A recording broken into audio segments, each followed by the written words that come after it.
Hello everyone, I am the Storyteller and I am here to help you today. I know you use this video to fall asleep, so before that, like the video and subscribe to the channel. Also, where are you from and what time are you watching now? Get comfortable and relax. I've been lying awake for hours staring at the corner of my bedroom where the light never reaches. I hear something there. It calls my name. It waits until I switch off the light lamp and then it starts. I've tried ignoring it, but it knows every secret I've ever kept. I don't understand how that's possible and I've stopped trying to rationalize it. I just know that the voice is real and it won't leave me alone. I first noticed it about 3 months ago. I was in bed drifting between consciousness and sleep when I heard the faintest sound. It reminded me of air escaping through a crack in the wall. I opened my eyes and that's when I heard my name plain as day. I remember shooting up in bed and checking my phone for the time. It was 27 a.m. My heart was racing and I kept looking over my shoulder expecting someone to be behind me. I got out of bed, walked to the door, flipped the light switch and scanned every inch of the room. I saw nothing. I couldn't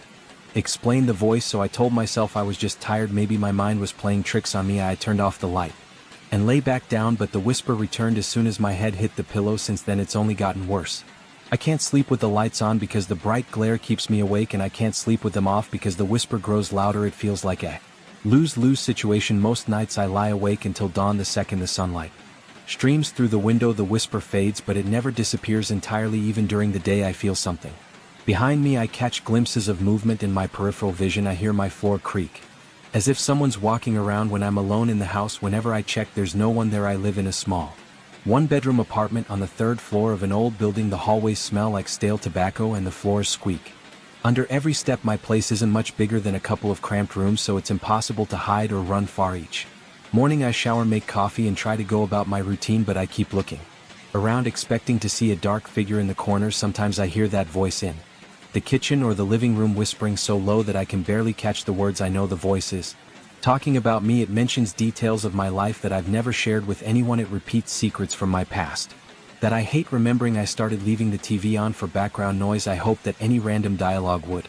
drown out the whisper. It doesn't help. I can still hear it even over the television. Some nights I put on headphones and crank up the volume to levels that hurt my ears. The whisper cuts through everything. I feel my chest tighten whenever it speaks. My arms get goosebumps and a cold sweat breaks out on my forehead. I get so jumpy that even a normal sound like a neighbor slamming a door sends my heart racing. A few weeks into this torment, I began noticing a sensation of pressure on my shoulder. It happens at random. I can be walking down the hallway or washing dishes in the sink when I feel a cold hand rest on me. The first time it happened, I dropped the glass on the floor. It shattered and the noise almost made me jump out of my skin. I turned around, but there was no one behind me. The whisper started up again right away. It said my name in a drawn-out hiss, then rattled off another one of my secrets, one I haven't thought about in years. My hands were shaking so badly I could hardly pick up the yards of broken glass. I felt like I was being watched the entire time. One evening I decided to stay out as late as possible. I spent hours at a diner sipping coffee that tasted burnt. I didn't want to go home. I was convinced that if I stayed away the thing in my room couldn't bother me, but eventually I had to come back. When I unlocked the door, my apartment felt ice cold. I checked the thermostat. It read 72, but it felt closer to 50 in there. I locked the door behind me and switched on every light in the place. I looked in closets, under furniture, behind the shower curtain. Nothing, no shapes, no silhouettes, no figures lurking around, yet the whisper still started the moment I turned off the kitchen light. It said my name again and then laughed in a low, rasping voice. My mouth went dry. I managed to mutter a few swear words under my breath and stumbled toward my bedroom, flipping on lamps as I went. No matter what I did, I couldn't shake that cold dread. I reached out to a few friends, hoping one of them would let me crash on their couch. I just needed one decent night's sleep, but people have their own schedules and responsibilities, and I felt uncomfortable explaining why I needed a place to crash. I wasn't even sure I wanted to tell them about this. I worried they'd think I was losing my mind, so I stayed home. The next night I wrapped myself in a thick blanket on the couch and tried to keep the lights on. I stayed that way until exhaustion forced me to close my eyes. I might have slept for 10 minutes when I felt that hand on my shoulder again. I leapt up, nearly tripping over the coffee table. The whisper echoed through the living room, calling my name in that slow, deliberate tone. I could feel every hair on my body stand on end. My eyes watered and my breath came in short, ragged bursts. Then everything went quiet for a few seconds and I heard the floor creak behind me. I spun around, scanning the room, but there was no shape in the dim light, just the flicker of a lamp by the TV. I keep telling myself I should move, but I'm stuck with a lease and money doesn't grow on trees. I also worry that wherever I go, this thing might follow me. It doesn't seem tied to the apartment itself. It's more like it's bound to me. I've tried looking up explanations online, but I can't find anything that makes sense. Most of what I see is advice about ignoring it or cleansing my living space. I don't feel any relief when I burn sage or sprinkle salt by the doorway. I've tried both. The whisper just laughs like it's amused by my attempts. Lately I've stopped talking to people as much. I feel tired all the time and I'm afraid my nerves are too shot to act normal in public. I've called in sick to work more times than I'd like to admit.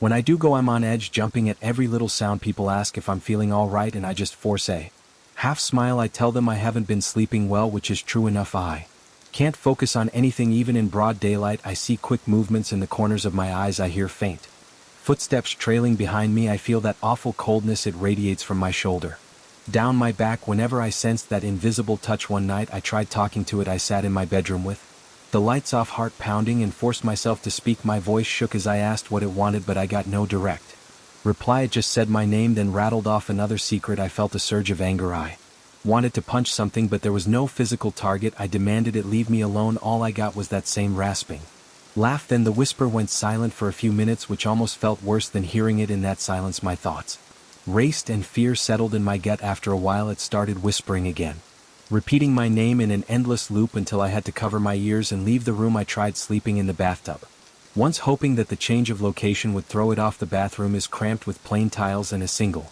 overhead light, so I thought maybe it wouldn't follow me there. I filled the tub with a few inches of warm water and tried to relax, but the whisper found me almost immediately. I jumped up, nearly slipping on the slick porcelain. I flicked on the overhead light, but that didn't help. The voice sounded closer than ever, coming from right behind the shower curtain. I ripped the curtain open, feeling my skin crawl. Nothing was there. I left the water running, grabbed a towel, and sat in the living room again, shaking with frustration. I've never felt so powerless. Nothing I do stops the whisper or that freezing hand on my shoulder. I try to stay calm, but my body reacts every time. My legs shake, my breathing gets shallow, and I can't seem to control it. I've had moments where I felt dizzy from all the adrenaline pumping through me. At night my muscles are always tensed, ready to jump out of bed at the slightest noise. I barely eat, and I can't remember the last time I slept more than an hour or two. The worst part is the way the whisper knows so much about me. It brings up past mistakes, regrets, and private details I've never shared. Hearing it list those things sets me on edge. It reminds me that there's no safe corner in my own head. I've tried yelling at it, but I don't think it cares. It never responds to my questions directly, just circles back to saying my name and those old secrets. Sometimes it sounds like it's right next to my ear, and I'll jerk away, expecting to see a face, but there's only emptiness. I've turned into someone I barely recognize. I used to enjoy evenings at home playing games or watching movies. Now I dread the sun going down. Every flicker of light and shadow makes me flinch. My reflection in windows sometimes looks strange, as if I'm seeing someone else. I've seen my own eyes bloodshot from lack of sleep. My shoulders sag with exhaustion, and I'm losing weight fast because my appetite is gone. I keep expecting to wake up from a nightmare, but this is my reality. Some nights I consider leaving the lights on and trying to force myself to ignore the whisper. That never works. The whisper is always there, always calling, always dropping hints about things I'd rather forget. I picture it lurking just out of sight, waiting for me to turn my head so it can slip closer. Sometimes I feel a faint breeze on the back of my neck, like a breath. My heart pounds so loud I can hear the blood rushing in my ears. I spin around again and again, but there's nothing to see. Last night I attempted something I never did before. I stood in the dark and pressed my back against the wall so I couldn't be touched from behind. I stood there until my legs began to ache.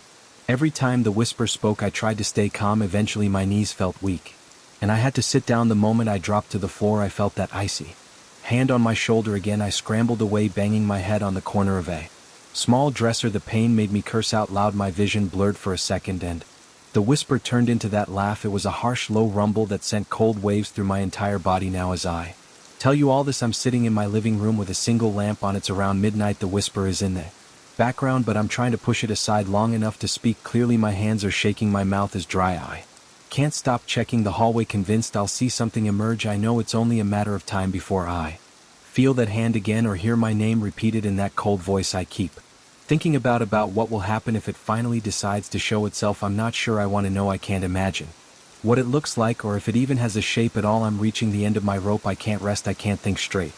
I'm stuck listening to my own name echo in the dark. I feel like the walls of my apartment are closing in on me, but I know I can't just run. This thing follows me day and night. It's never satisfied, always getting closer, always reminding me that it knows everything about me. Sometimes I stand near the door, thinking about stepping outside, but then I remember how the whisper haunts me even in broad daylight. I can't escape it. I'm convinced it's waiting for something I don't know what, and that uncertainty grinds my nerves raw. I'm talking to you now because I need someone to listen. I need to share what's been going on. Maybe hearing myself say it out loud will help me realize I'm not losing my mind. I keep hoping there's a rational explanation, but every day I find fewer reasons to believe that I hear it again.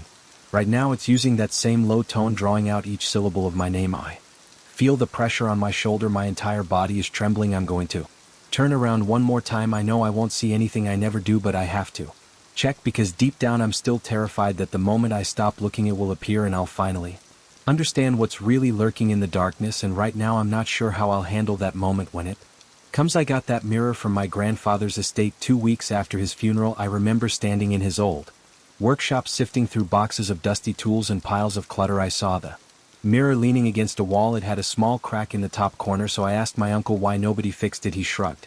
He just said it belonged to my grandfather for decades. My uncle suggested I take it home. I didn't hesitate. I've always liked old stuff, especially pieces that carry some history, and I assumed this mirror would be no different. I placed it in my bedroom. I set it against the wall near my closet. The first time I looked at it in my house, I felt a weird discomfort in my stomach. The crack in the top corner was about half an inch long. It didn't look like a big deal, so I didn't worry. I figured I could get it repaired eventually. For the first few days everything seemed fine. I woke up, got dressed, glanced at my reflection. Nothing unusual, but one morning I was tying my shoelaces and caught my reflection behind me in the mirror. I saw myself blink. It looked normal at first, but then I realized my reflection seemed to blink a beat. After I did, I paused and stared at the mirror. My eyes felt strained. I held my gaze to see if I was just imagining it. I blinked once slowly.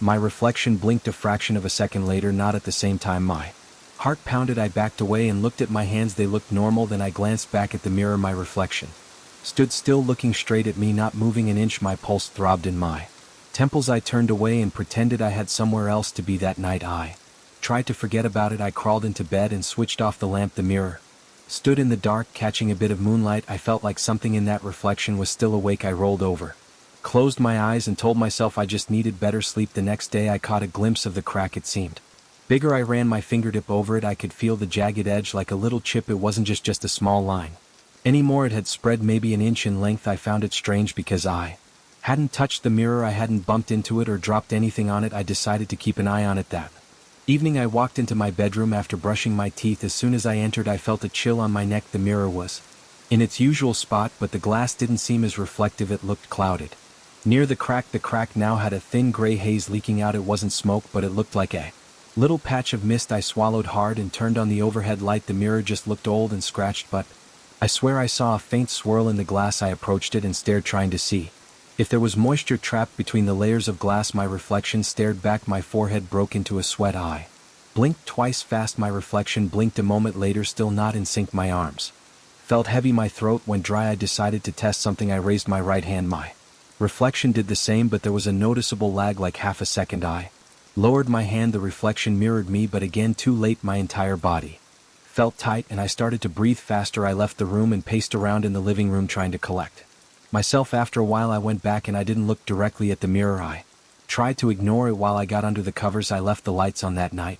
The following morning I checked the mirror. First thing, the crack had spread again. It stretched from the top corner about 2 and down. The glass around it had that swirling fog. It made me think of frost, but it didn't feel cold to the touch. I pressed my palm against the glass. It was room temperature, but it felt different, like the surface was slightly soft. I jerked my hand back. I smelled something stale, like old basement air. I looked around trying to figure out if it was coming from the mirror, but I couldn't be certain. That day I stayed out of the bedroom as much as I could. I kept busy in the living room and kitchen, watched TV, scrolled through my phone, tried to distract myself, but every time I passed by my bedroom door I felt that tightness in my chest again. I couldn't shake the feeling that something was in there behind the glass. It was as if the mirror was waiting for me. By late afternoon I decided to confront it. I took a deep breath, opened the bedroom door and flipped on the light. The mirror looked the same, except the crack had widened into a thin fissure. I stared at my reflection for a long time. My reflection stared back, blinking too late, opening its mouth. An instant after I did I felt elated, like the floor was shifting under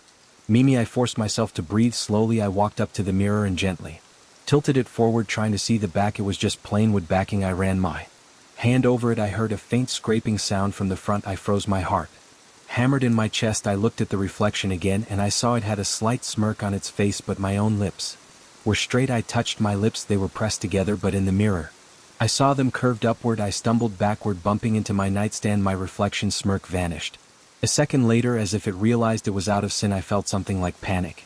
Twist in my gut. I tried to calm down and told myself I would just throw a sheet over it. I opened my closet, grabbed an old sheet and stepped to the mirror. Right before I could cover it, I saw the crack widen again, maybe a fraction of an inch, but enough to make a slight popping sound. A thin swirl of haze seeped from the glass. I swear it moved like a wisp of fog drifting upward. I didn't smell anything this time, but I thought I heard a soft hiss. I dropped the sheet. My hands shook. I felt a chill that ran from my back to my fingertips. I considered leaving the house, but I live alone and I didn't want to run away from my own bedroom. I decided to place the mirror face down on the floor. I reached behind it, lifted it carefully and lowered it until the reflective surface faced the floor. The crack made a soft crunching noise against the wood. I stood there staring at the wooden backing, now facing up. I exhaled, feeling relieved that I didn't have to look at my out-of-sync reflection anymore. That night I tried to sleep. Around midnight I woke up hearing a faint scratching sound. I sat up in bed, my heart banging against my ribs. I looked toward the floor. The mirror was still face down, but I heard a tap, like someone gently knocking from the other side of the glass. I climbed out of bed, stepped closer and listened. I heard another tap. My throat felt like it was closing up. I froze in place and my hand trembled. I leaned over, put my ear close to the mirror and heard a slow scraping noise like nails on glass. My stomach clenched. I grabbed the sheet and flung it over the mirror, tucking the edges underneath so it couldn't move. The tapping stopped. I stood there for a while, barely breathing, then I crawled back onto the bed, not sleeping a wink. The next morning, I decided I couldn't stand having that mirror in my bedroom anymore. I lugged it down the hall and stuck it in a spare closet. I pressed it against the far wall and shut the door. I spent the day trying to relax. I did laundry, cooked a simple lunch and listened to music to distract myself, but every time I walked past that closet I heard a soft thump. I tried to ignore it. My body felt tense and my mouth was dry, my head pounded. By evening I noticed a draft in the hallway. It came from that closet door. It was cold air, almost like an air conditioning vent. Except my AC wasn't on. I pressed my hand to the door. The wood felt cool. I listened. The mirror made a slight creaking sound. The floor under my feet seemed unsteady. I had trouble sleeping. Again my mind kept drifting to that delayed reflection, that out-awful smirk, the hiss of that fog. I told myself I should just smash it, but part of me didn't want to risk making it worse. The crack was already letting something through. What if breaking the mirror opened it wider? By morning my nerves were shot. I stood outside the closet, debating what to do. I finally opened the door. The sheet had slipped off the mirror. The mirror was upright, as if someone had propped it against the wall. My jaw clenched. I remembered placing it face down, but there it was, leaning upright. The crack had opened more. It now ran halfway down the glass. With that gray haze swirling around it, I swallowed hard and stepped closer. A cool draft hit my face. I peered at the reflection. At first I only saw myself. Then I noticed that my reflection's chest rose and fell out of sync. It breathed slower than I did, like it was on a slight delay. I watched my own face. I blinked twice, but in the reflection I only blinked once. My head started to spin. I couldn't take it. I lifted the mirror again, trying to force it back to the floor. Then it happened. I saw a movement behind my reflection, like a shape shifting in the fog. It was just a blur, but I heard a faint sigh, or maybe it was a breath. My grip slipped and I almost dropped the mirror. I set it down carefully. I stood there, forcing myself to keep my eyes on the glass. The reflection's lips parted a moment after mine did. My spine tingled. I felt like I was going to pass out. I pushed the mirror flat on the floor again, pressed my knee against it and tried to keep it still. The glass felt strange, like it had a soft G under my palm. My reflection's face looked up at me from the floor, staring. I refused to let go, but my arms started shaking. Suddenly I heard a soft rasping sound, like a muffled voice pushing through water. I leaned my ear close, trying to make it out. I realized it was coming from the crack. Something was on the other side. My skin crawled. I felt sweat dripping down my neck. My thoughts were jumbled. I wanted to get rid of the mirror, but I didn't know how. I pictured myself hauling it outside and dumping it, but I worried that whatever was attached to it might follow me. I grabbed duct tape from the kitchen drawer. My hands trembled while I taped the edges of the mirror, trying to cover the crack. I pressed strips of tape along the fissure ceiling. That opening, the swirling haze pressed against the tape from inside the glass. I heard that hiss again. I stood up, heart pounding, and waited. The mirror stayed quiet. The reflection looked normal for a moment. I stared down at myself lying on the floor, pinned under tape. That was enough for me. I dragged the mirror into the garage, placed it against a wall and stacked boxes in front of it. Then I walked away. I still hear noises at night. I still sense that cool draft coming from under the door that leads to the garage. I've thought about taking a hammer to it. I've thought about calling someone to haul it off, but I can't bring myself to do it yet. Part of me is scared that if I break the glass I'll release whatever's waiting on the other side. For now the mirror is hidden behind those boxes. The crack is taped shut. When I go out there I can hear a faint thump, maybe Once or twice a day it's like something's trying to get through. I have no idea how to fix it and I have no idea if it will ever stop, but I can't face it again. I can't look at that reflection anymore, so I leave it there behind the boxes, hoping it doesn't move, hoping it stays taped shut, and hoping I don't have to see that delayed blink or that twisted smirk ever again. I never thought I'd find a cave that felt colder than a freezer in the middle of a blazing hot region. I remember stepping off the trail, feeling the sun beating down on my shoulders, sweat soaking through my shirt, my backpack straps cut into my skin, and my mouth felt dry from hours of hiking. I was used to that kind of discomfort because I liked the challenge of exploring unknown places, but I wasn't expecting the sudden drop in temperature when I brushed aside some thick bushes and discovered a dark opening in the rock. At first I hesitated. I stood there trying to make sense of that freezing air rolling out of the cave entrance. It didn't match the environment. There was no wind, so I couldn't figure out why I felt that chill on my face and arms. My fingertips tingled from the abrupt change in temperature. That strange cold made my stomach clench like something was off. I pulled out my flashlight to see if the passage looked stable. The ground at the entrance was made of gravel and loose stones. The drop in temperature kept my senses on alert. I slowly moved forward, letting my flashlight sweep across the rocky walls. The beam caught dust particles floating in the air. My boots made a crunching sound, and every time I took a step it echoed with a dull thud. The cave's walls had streaks of some dark mineral. It reminded me of charred marks, but I didn't want to jump to any weird conclusions. I only noted what I saw. The deeper I went, the more I noticed an odd damp smell. It wasn't musty like most caves, it was more like cold stone and stale air. After a few steps I paused. I listened. I heard nothing at first, just my own breathing. Then I picked up a faint whisper, as if two people were speaking somewhere far ahead. It was so soft that I almost thought it was my imagination. I turned off my flashlight to see if that changed anything. It just made the dark thicker. My eyes tried to adjust and I couldn't see a thing. I heard the whisper again, maybe a bit clearer. It sounded like words, but I couldn't make out any language. My chest got tight and my heart pounded. I flipped the flashlight back on. I took a few more steps, not sure whether I should turn back or keep going. My legs felt shaky and my breath got shallow. Despite feeling uneasy, I couldn't let it go. The cave tugged at me. I felt this odd pull, like something was waiting to be discovered. I reminded myself I'd explored plenty of dark places before. I had my emergency gear, a backup headlamp, and I knew how to handle tight corridors.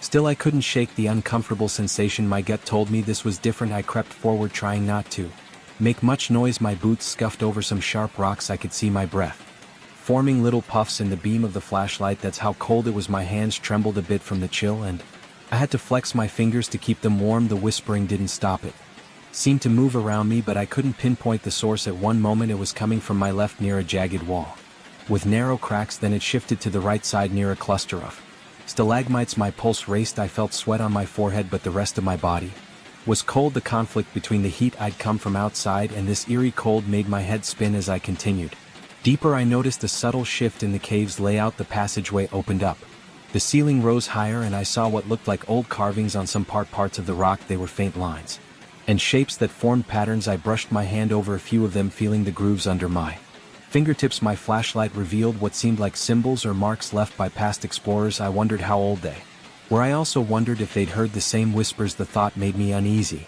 The further I advanced, the more the whispers turned into soft echoes. They weren't loud, but they surrounded me.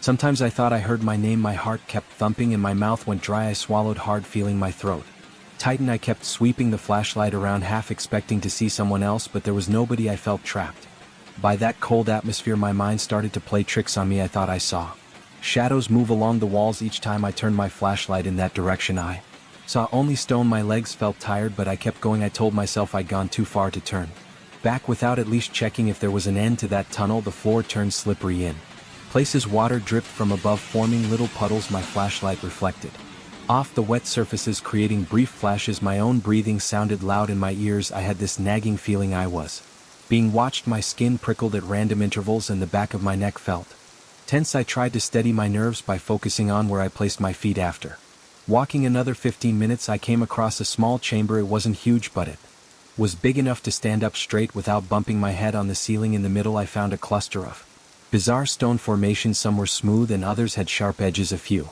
had cracks that looked like open mouths. I felt a chill roll through my chest when I glanced at them. The whispers intensified. They seemed to come from every corner of that chamber. My heart pounded so hard that I felt it in my ears. I stood still, shining the flashlight around. My breath came in quick bursts and my palms were damp with sweat. I leaned in to check one of the stone formations. As I touched it, the whispering paused for a second. My entire Body went rigid. I could hear my pulse and the faint drip of water from somewhere behind me. Then the whispering started again quietly and I felt a pressure in my chest.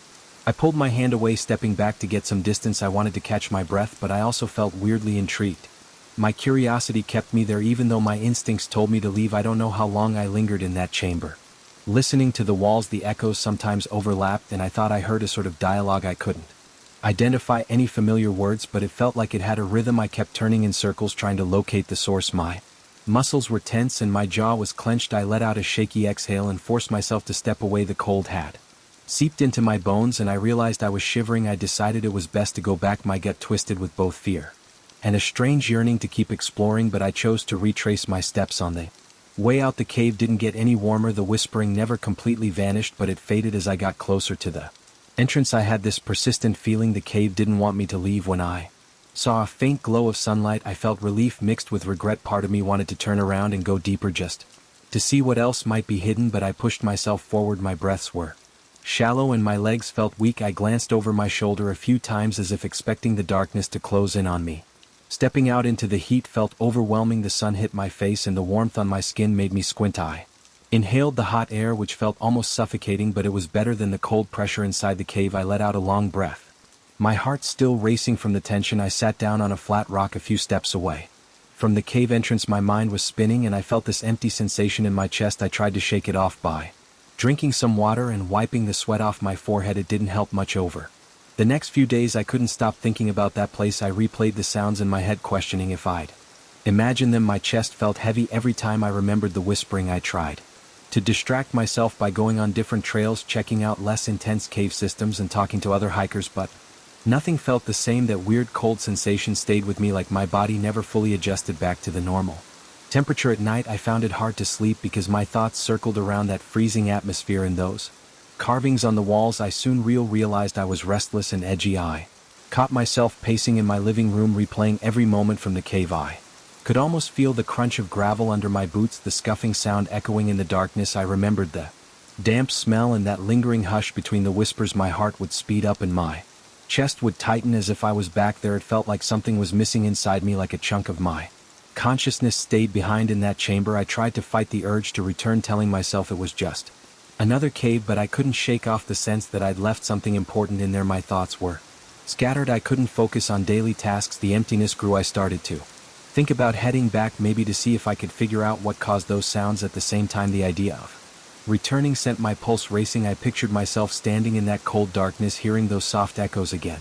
When I told a friend about my experience, I avoided the details of the whispering. I just mentioned that I found a weirdly cold cave and felt creeped out. He joked about me watching too many scary movies, and he suggested I let it go. I nodded, but I knew I couldn't. The hollow feeling in my chest made me anxious. Sometimes I'd wake up in the middle of the night covered in sweat with the memory of that whispering so sharp in my mind that I felt I was still there. I tried to plan a return trip but kept postponing it. Part of me feared the unknown aspect of that place. Another part wanted to confirm if the cave was truly that strange or if I'd just been exhausted and spooked myself. But whenever I closed my eyes, I saw those jagged formations and heard that muttering that seemed to slide along the walls. My heart would hammer against my ribs. Eventually I decided I needed to write down what happened, hoping it would help me process it. As I wrote each detail, I felt my hands shaking. My skin prickled again with that memory of the freezing air against my face. I remembered the exact moment my flashlight caught dust particles in the stillness, and the hush that hovered before those whispers started back up. Putting it into words almost pulled me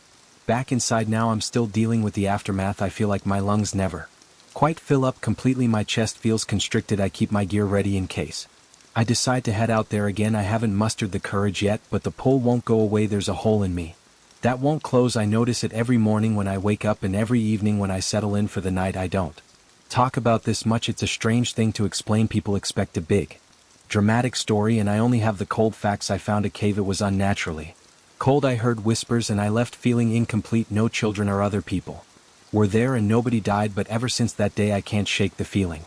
That part of me stayed behind. When I say that, I'm not trying to sound mysterious. That's just how it feels. My chest gets tight and a shiver runs through me whenever I think about it. I'm not sure how to move forward, but I keep telling myself I have to find closure. Some nights I picture myself stepping back inside the cave with better equipment, maybe setting up a camera or a digital recorder to capture those sounds. I get nervous Imagining the freezing air around me again, the goosebumps all over my arms, my throat gets dry just thinking about it, but I also feel drawn to it, like I need to confront whatever is behind that darkness for now I live with.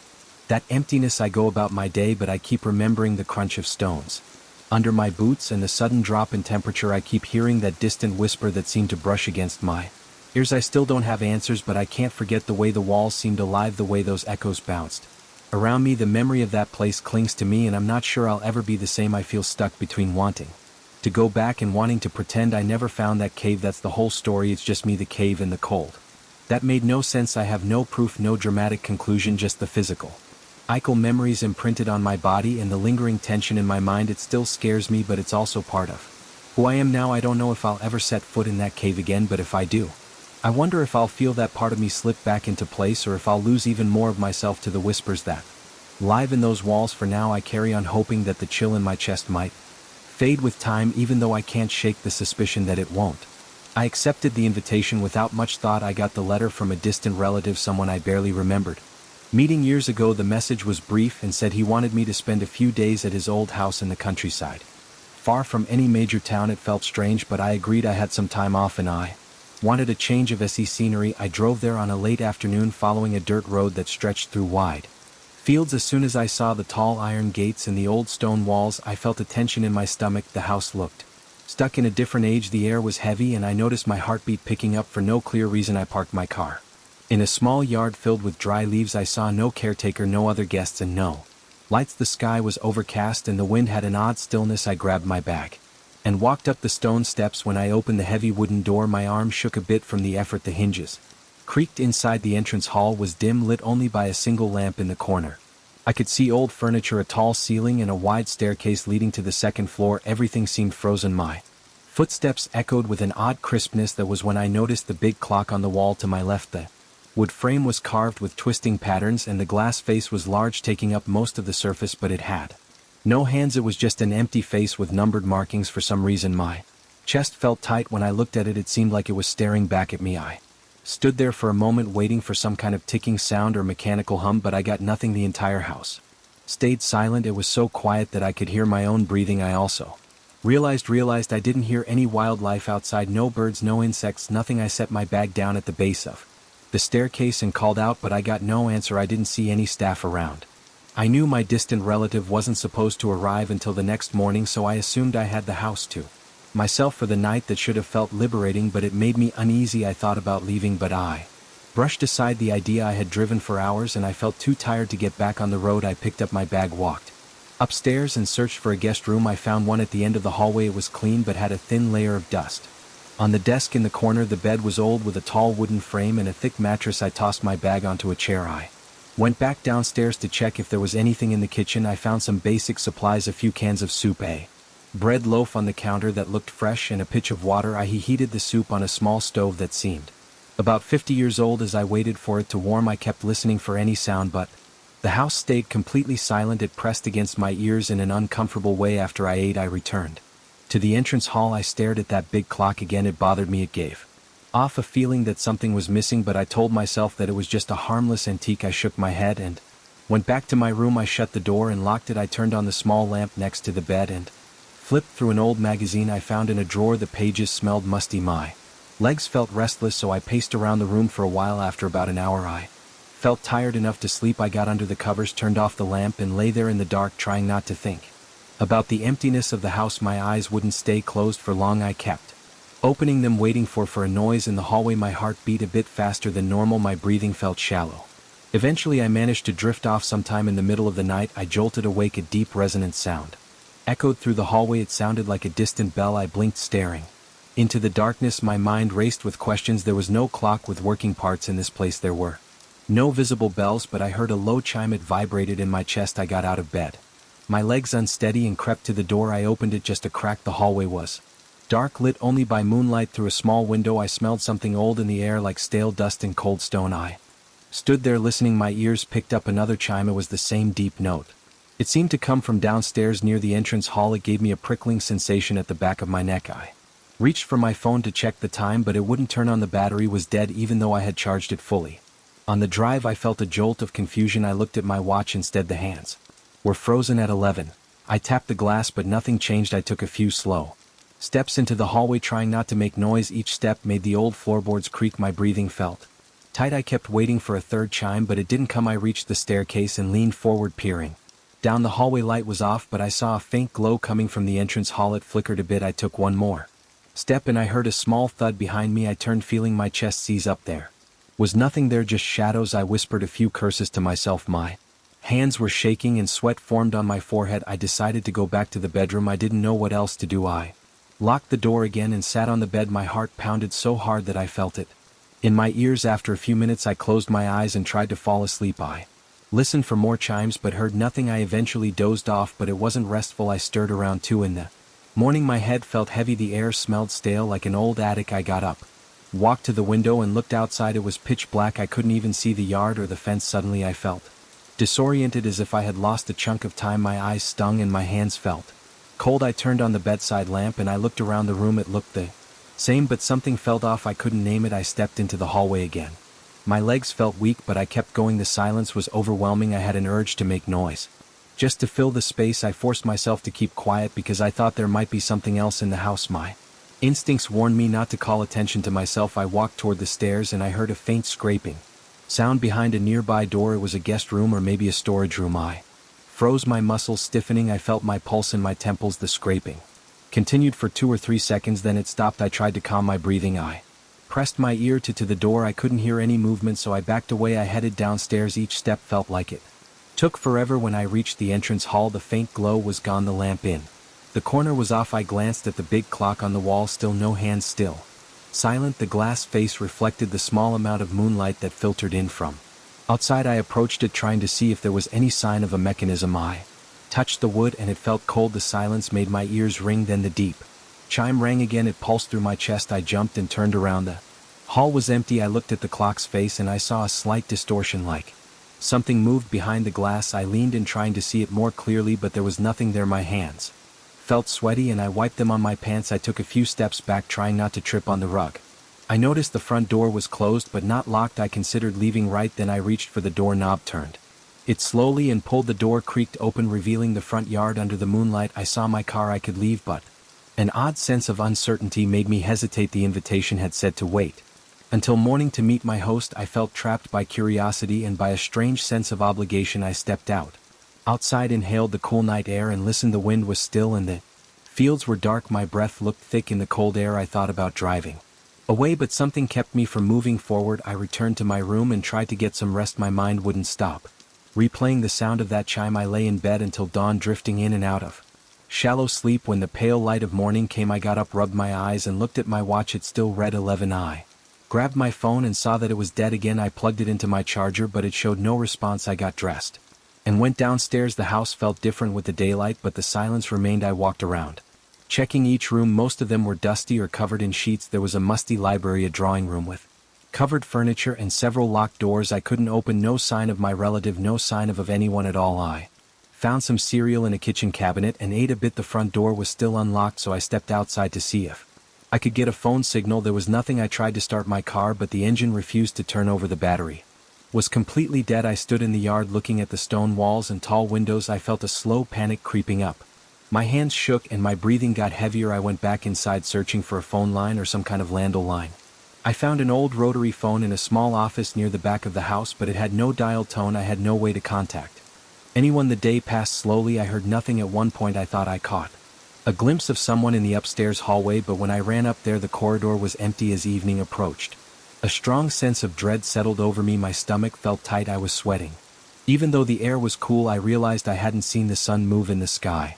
It seemed stuck behind clouds. I tried to keep myself occupied by searching every room I could. Unlock most of the doors were firmly shut. The ones that opened led to dusty bedrooms or storage areas. The silence never changed that night. I lay in bed with the lamp on. I couldn't face the dark again. Around what I guessed was midnight I heard the chime. It was louder. The sound vibrated in the walls. My heart pounded so hard it hurt. I sat up, rubbing my eyes. My skin felt clammy. That was when I sensed a distortion in the air, like everything had shifted. I felt dizzy. I looked at the door and for a second it seemed like it flickered. The space around me felt the same but also different. I got up, stood by the door and waited. The chime hit again, a deep and slow note. My mind raced. I felt the distinct impression that I Had experienced this moment before my thoughts spun and I wondered if I was dreaming. I touched my arm with my fingertips and felt the pressure, so I was definitely awake. I pulled the door open and stepped into the hallway. As soon as I did, the light in my room blinked off. The corridor looked the same, but my body felt heavier. I could hear my pulse in my head. My skin felt cold. I realized that each time I heard the chime I was looping back to some earlier state, yet I couldn't pinpoint the exact moment of each loop. It was just a strong impression in my gut and a weird tension in my muscles. I noticed the door to the guest room across the hallway was ajar, even though it had been shut before I approached it. My hands trembled and sweat slid down my temples. I reached for the doorknob, but I hesitated. I held my breath, listening. I heard a faint rustling inside, like fabric moving. I pulled my hand away. My instinct screamed at me to back off. Then I heard a slow creak in the corridor behind me, like a footstep on old floorboards. I spun around, my chest pounding. There was no one there. I felt something watching me, but I couldn't see anything. My throat tightened. My breath came in short gasps. The air felt charged. I took a step back. Then another. The boards groaned under my feet. I thought I saw a shadow shift on the far wall, but it was gone. In a blink I heard the chime again. My head spun and I shut my eyes. It felt like my stomach turned in on itself. My legs almost gave out, but I stayed on my feet. When I opened my eyes, the hallway lamp was on again, even though it had been off just seconds before. I realized I had returned to some earlier point in the night. The door to the guest room was shut. The tension in my chest grew stronger and I thought I might throw up. I swallowed hard and wiped my mouth. I heard a soft drag of something along the floor behind me, but when I glanced over my shoulder, the corridor was empty. I stumbled toward the staircase and hurried downstairs. I looked at the clock. Still no hands, still no ticking. It looked exactly the same. My breathing was shaky. I reached out and tapped the glass face. I felt no vibration or movement. The chime sounded yet again, louder than before. I almost dropped to my knees. My ears rang. The house seemed to shift around me. The front door, which I had left open earlier, was now closed and bolted. I felt trapped. I wiped sweat from my forehead, trying to steady my nerves. Each time that chime rang, I felt I was getting pulled backward in time, forced to repeat the same stretch of night, and each time I sensed something walking through the corridors, approaching me at a slower pace cast than real time should allow, but I couldn't see it. My chest felt tight as I thought about that presence. Every hair on my arm stood up. I'm still here. I don't know how many times I've lived through these same moments. The clock never changes, yet it chimes over and over. My phone stays dead and my watch is stuck at 11. The house remains silent except for that sound. I can't escape it and I can't understand it. The presence moves closer with each repetition. I can sense it more clearly now. I hear slight shifts in the air, faint creaks in the floor, gentle taps on the walls. My palms sweat each time. My heart races. My thoughts spiral as I wait for the chime to pull me back once again. And each time it feels more real and the footsteps get a bit louder. I have no idea what will happen if it reaches me. I only know that time isn't working here. I'm stuck in these same hours, going in circles. I can't stop listening for those deep chimes, dreading the moment they sound again. I got the invitation on a Thursday afternoon. The envelope showed up in my mailbox without a sender's name or address. It was a thick white envelope with a neat black seal. The message inside asked me to prepare an exclusive dinner in a large mansion on the outskirts of town. The note mentioned a high fee and promised complete discretion. It didn't include the client's name or any personal details, but it gave me a specific date and time. It also listed the dishes the client requested. The handwriting was smooth and elegant. I felt a mix of excitement and confusion because I'd never received a job offer in such a secretive way. I decided to accept. The money was too good, and I couldn't resist the chance to cook in a new environment. I arrived at the mansion around dusk on the scheduled day. The exterior looked enormous. The walls were white stone with tall dark windows. There were statues along a long driveway, all facing me like silent guards. My car rumbled over gravel until I reached a wide set of steps leading up to a huge black door. I knocked once and the door opened by itself. No one greeted me in the foyer. I walked in and felt a slight chill. Even though the air outside had been warm, the floors were polished marble and my footsteps made an echo that felt too loud in the empty space. I called out a greeting. No one answered. I took a breath and stepped farther into the foyer. A note rested on a small table nearby, held down by a silver paper weight. It said to head left and enter the kitchen. I followed the instructions, turning left into a long corridor lined with tall mirrors. On one side I avoided my reflection. Something about that hallway felt off. My eyes kept sliding to the mirrors, expecting to see movement, but I only saw my own body passing by. I didn't see anyone else. At the end of the corridor I found a door that led to the kitchen. Inside I saw an impressive setup. The counters were smooth granite. The appliances looked brand new and there was every tool I could imagine. A single overhead lamp lit the center island. The corners of the kitchen were in deep shadow. There was a small note on the counter with instructions about how the Client wanted each dish prepared. The handwriting matched the note I got in the mail. The list included a starter, a main course, and a dessert. Everything was clear and detailed. I started unpacking my knives and spices. I double-checked all the ingredients. Everything seemed top quality and fresh. It made my job easier, so I tried to focus on that. Still, I couldn't ignore the empty feeling in the mansion. I expected staff or maybe a butler, but the whole place felt abandoned. While I rinsed vegetables in the sink, I thought I saw a shape move past the doorway. I leaned forward and glanced around, but I saw no one. The air felt colder near the doorway, so I shifted my focus back to the food. As I chopped onions, I heard soft clicks against the floor somewhere behind me. They sounded like footsteps, STS, but not steady ones. I stopped chopping, turned around, and saw nothing. The corners remained dark, but I didn't see a single person or even a shadow. I hesitated for a moment, then went back to cutting. My heart was beating faster than normal. I tried to keep a steady hand on the knife while I boiled pasta for the starter. I heard another noise near the pantry. It was a faint shuffling sound like fabric brushing against a door frame. I paused again and stared at the pantry door. It stayed closed. I watched it for a few seconds, waiting for it to move. It stayed still. I returned to my work. My mind was racing, but I forced myself to think about the sauce and the timing of the main course. I had a job to do and I didn't want to mess it up. The pay was high and my professional pride kept me going. Every few minutes I sensed a presence in the corner of my vision. I would turn my head and there would be nothing there. No figure, no shape, no shadow. Still I felt watched. My arms got goosebumps. My mouth felt dry. I took a sip of water and tried to concentrate. I repeated each step of the recipe in my head. I arranged the plates carefully. I kept my eyes down on the plating when I felt another rush of cold air at my back. When I finished cooking, I carried the dishes out to the dining room. The table was massive with at least a dozen chairs. There was one chair set at the head where the table had a single place setting. The cutlery reflected the chandelier's light. I placed the starter on that plate. The seat was empty. Of course, I glanced around expecting to see someone step in at any moment. No one came. I walked back to the kitchen to grab the main course. My heart was still pounding. I inhaled slowly, trying to calm down. I carried the steaming plate into the dining room. Again, I found that same empty seat. There was no sign of any person. I set the plate down and stepped back. I waited a moment, hoping to see at least a hand or some sign of a guest. Nothing happened. Right then I went back for the dessert, feeling my palms sweat. After setting the dessert on the table, I stood by the door. The silence pressed in. Then I heard the gentle clank of cutlery. I snapped my eyes toward the chair. I saw the fork lift off the table, but there was no hand holding it. I heard small metal taps as if the fork touched the plate. My breath got stuck in my throat. The pasta on the appetizer plate started to vanish bite by bite. I didn't see it disappear in chunks, but the food simply reduced with each sound of a fork. I took a step backward. My knees felt weak. My arms tingled. I gripped the door frame for support. The glass of water by the plate shifted and rose a few inches. I heard the faint sound of swallowing, but no shape. The main course began to vanish in the same way the steak I had cooked was cut piece by piece, leaving the plate empty. I couldn't move my feet for a few seconds. I couldn't tear my eyes away from that floating fork. Eventually I forced myself to shift my gaze to the walls, checking for any mirrors or cameras. I saw none. I returned my attention to the table when I heard the dessert spoon scraping the dish. The pudding I'd prepared was also disappearing. The entire meal was going away as if eaten by an invisible guest.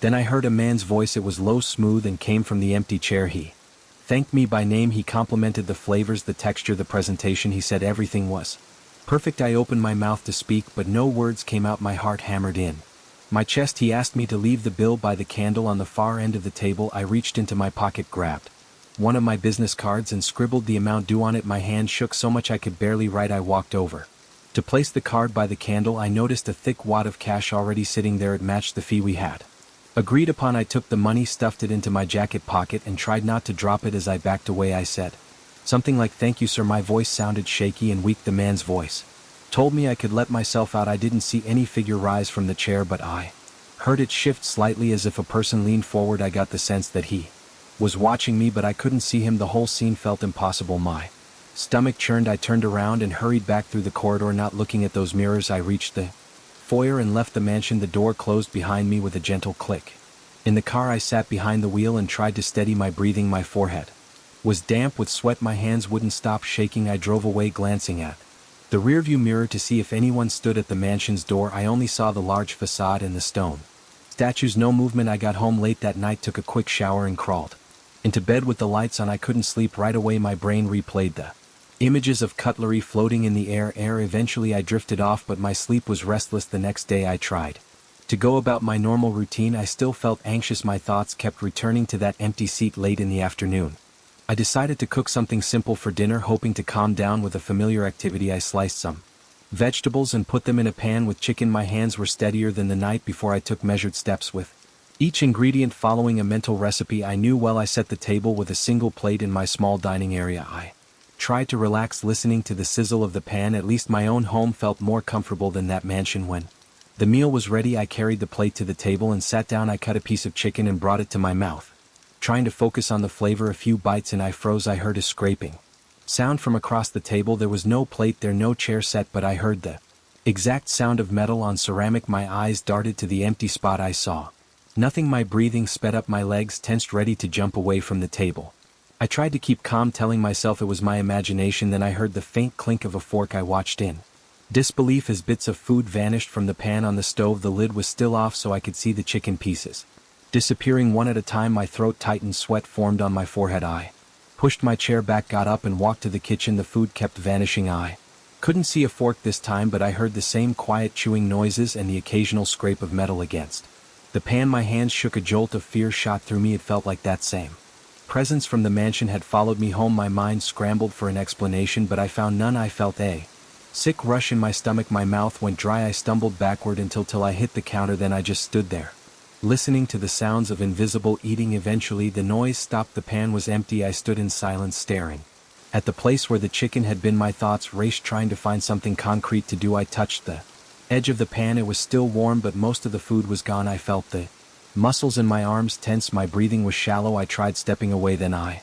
forced myself to walk around the house, turning on every light, checking every room. No one was there. Over the next few days this kept happening. Whenever I cooked something, would remove the food from the pot or plate. Sometimes I would hear the gentle clink of unseen cutlery. Other times I would hear faint footsteps. I never saw a single outline of a person. The presence never spoke at my home. It just ate my food. I noticed that it seemed to happen only when I cooked something. If I ordered takeout or ate a sandwich, nothing occurred. But as soon as I prepared a proper meal, I felt that cold tension in the air. I heard the faint scrape of utensils. I watched my dishes empty themselves one bite at a time. I started losing my appetite. My heart pounded every time I picked up a knife or lit a stove burner. I'd wipe sweat from my eyebrows while stirring a sauce, waiting for the moment that the invisible presence would start eating. It happened at random times. Sometimes it started right as I set the plate down. Other times I had already taken a few bites before the presence joined, and each experience left me shaking, with my stomach twisted in knots. I tried to keep myself together, but it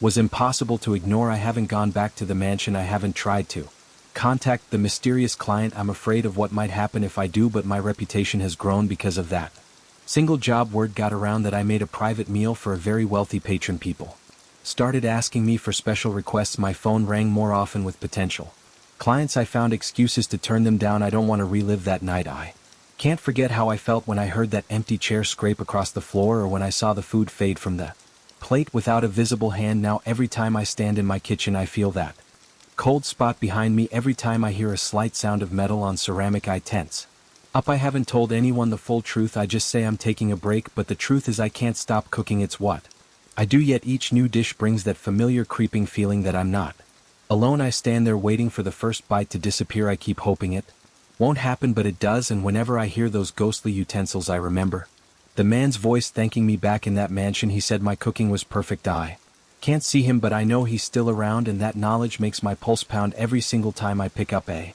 knife. I never thought anything strange would happen here. I came to this lake for peace and quiet. I wanted a break from traffic, noise, endless emails, and the usual chaos back home. I found a small ad for a cabin rental right at the water's edge. It was cheap and the photos looked fine. I packed my car with a couple of bags, drove a few hours, and arrived just before sunset. I walked around that first evening and enjoyed the calm surface of the lake. There were no waves, no strong currents. It almost looked like a giant mirror. I felt well relaxed. That was my first mistake. I assumed everything would stay normal. I noticed a soft breeze as I parked. The sun was going down and the sky glowed orange. I unlocked the door and stepped into a one-room cabin. It smelled a bit musty, like old wood and damp fabric. The floor creaked under my boots and I felt a small gust of cold air against my legs. The rental agent had left the windows cracked open. I tossed my bag onto the only bed. It squeaked. The mattress felt thin under my hand, but I didn't mind. I just needed a place to rest. I set my phone on the nightstand. There was no signal. That didn't surprise me. I opened The closet, it was empty except for a single coat hanger. The walls looked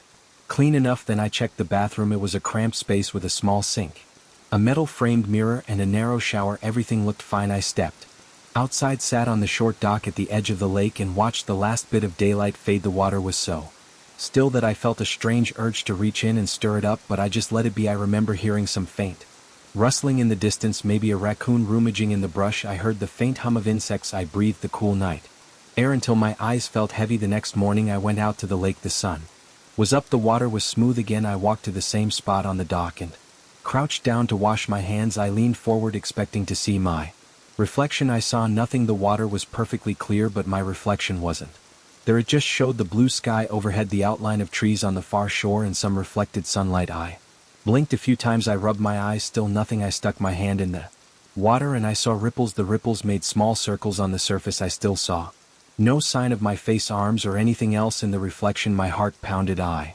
felt the hairs on my neck stand up. I couldn't explain it. I tried different angles. I checked if maybe I was standing in shadow or if the sun was at some weird position. I still saw no reflection.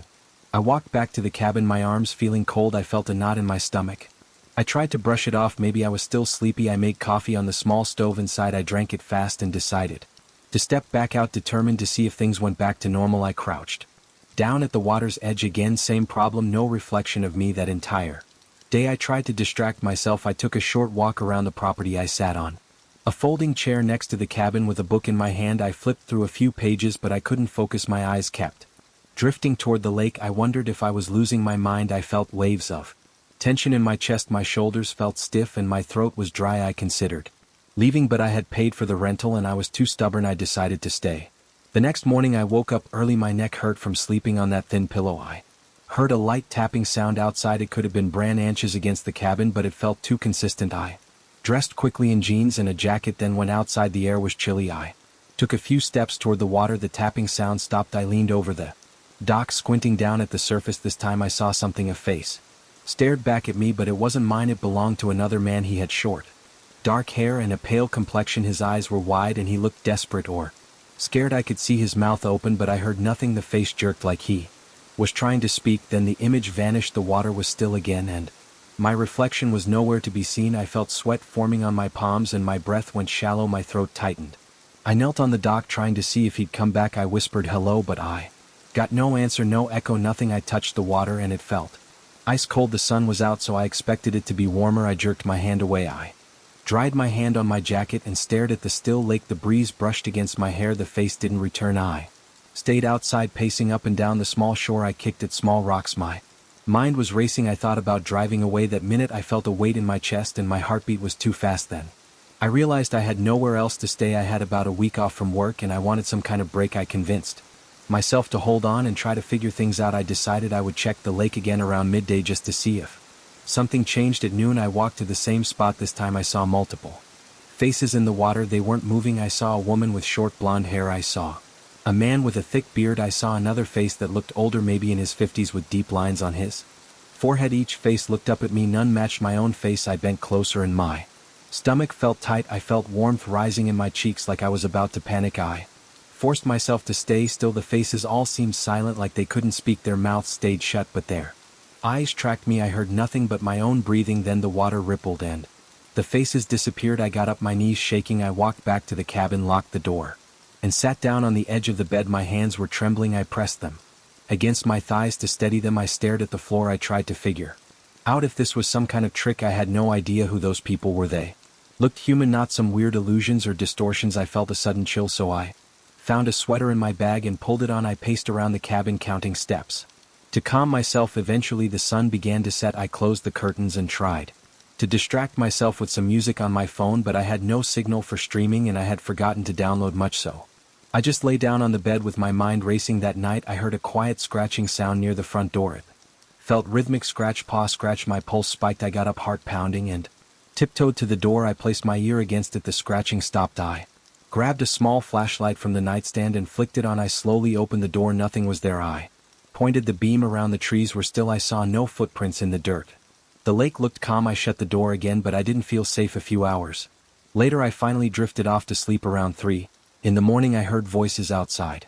They were faint but distinct. I jolted awake and sat up. My mouth was dry and my Heart was pounding. It sounded like multiple voices, all low and urgent, calling my name. They repeated it over and over in hushed tones. I felt my chest tighten. I wanted to ignore it, but I couldn't. I grabbed my flashlight again, opened the curtains of sliver, and peered out. I saw nothing except the silhouette of the trees and the faint glimmer of the lake, but the voices continued for a few more seconds before they stopped. I didn't sleep much after that. My eyes stayed open, scanning the walls of the cabin. I listened for footsteps or more voices. I heard a branch snap at some point. It made my stomach lurch, but after a while everything went quiet again. When the first light of morning appeared, I got dressed and stepped outside. I looked at the lake, and I tried to keep my distance. Even from a few yards away I noticed movement in the water. It seemed like small ripples were forming near the center, but I couldn't see anything else. I walked to the dock again, though my legs felt heavy. The air was cold. I looked down. The water was clearer than ever, but my reflection was gone. In its place I saw several faces. Some had their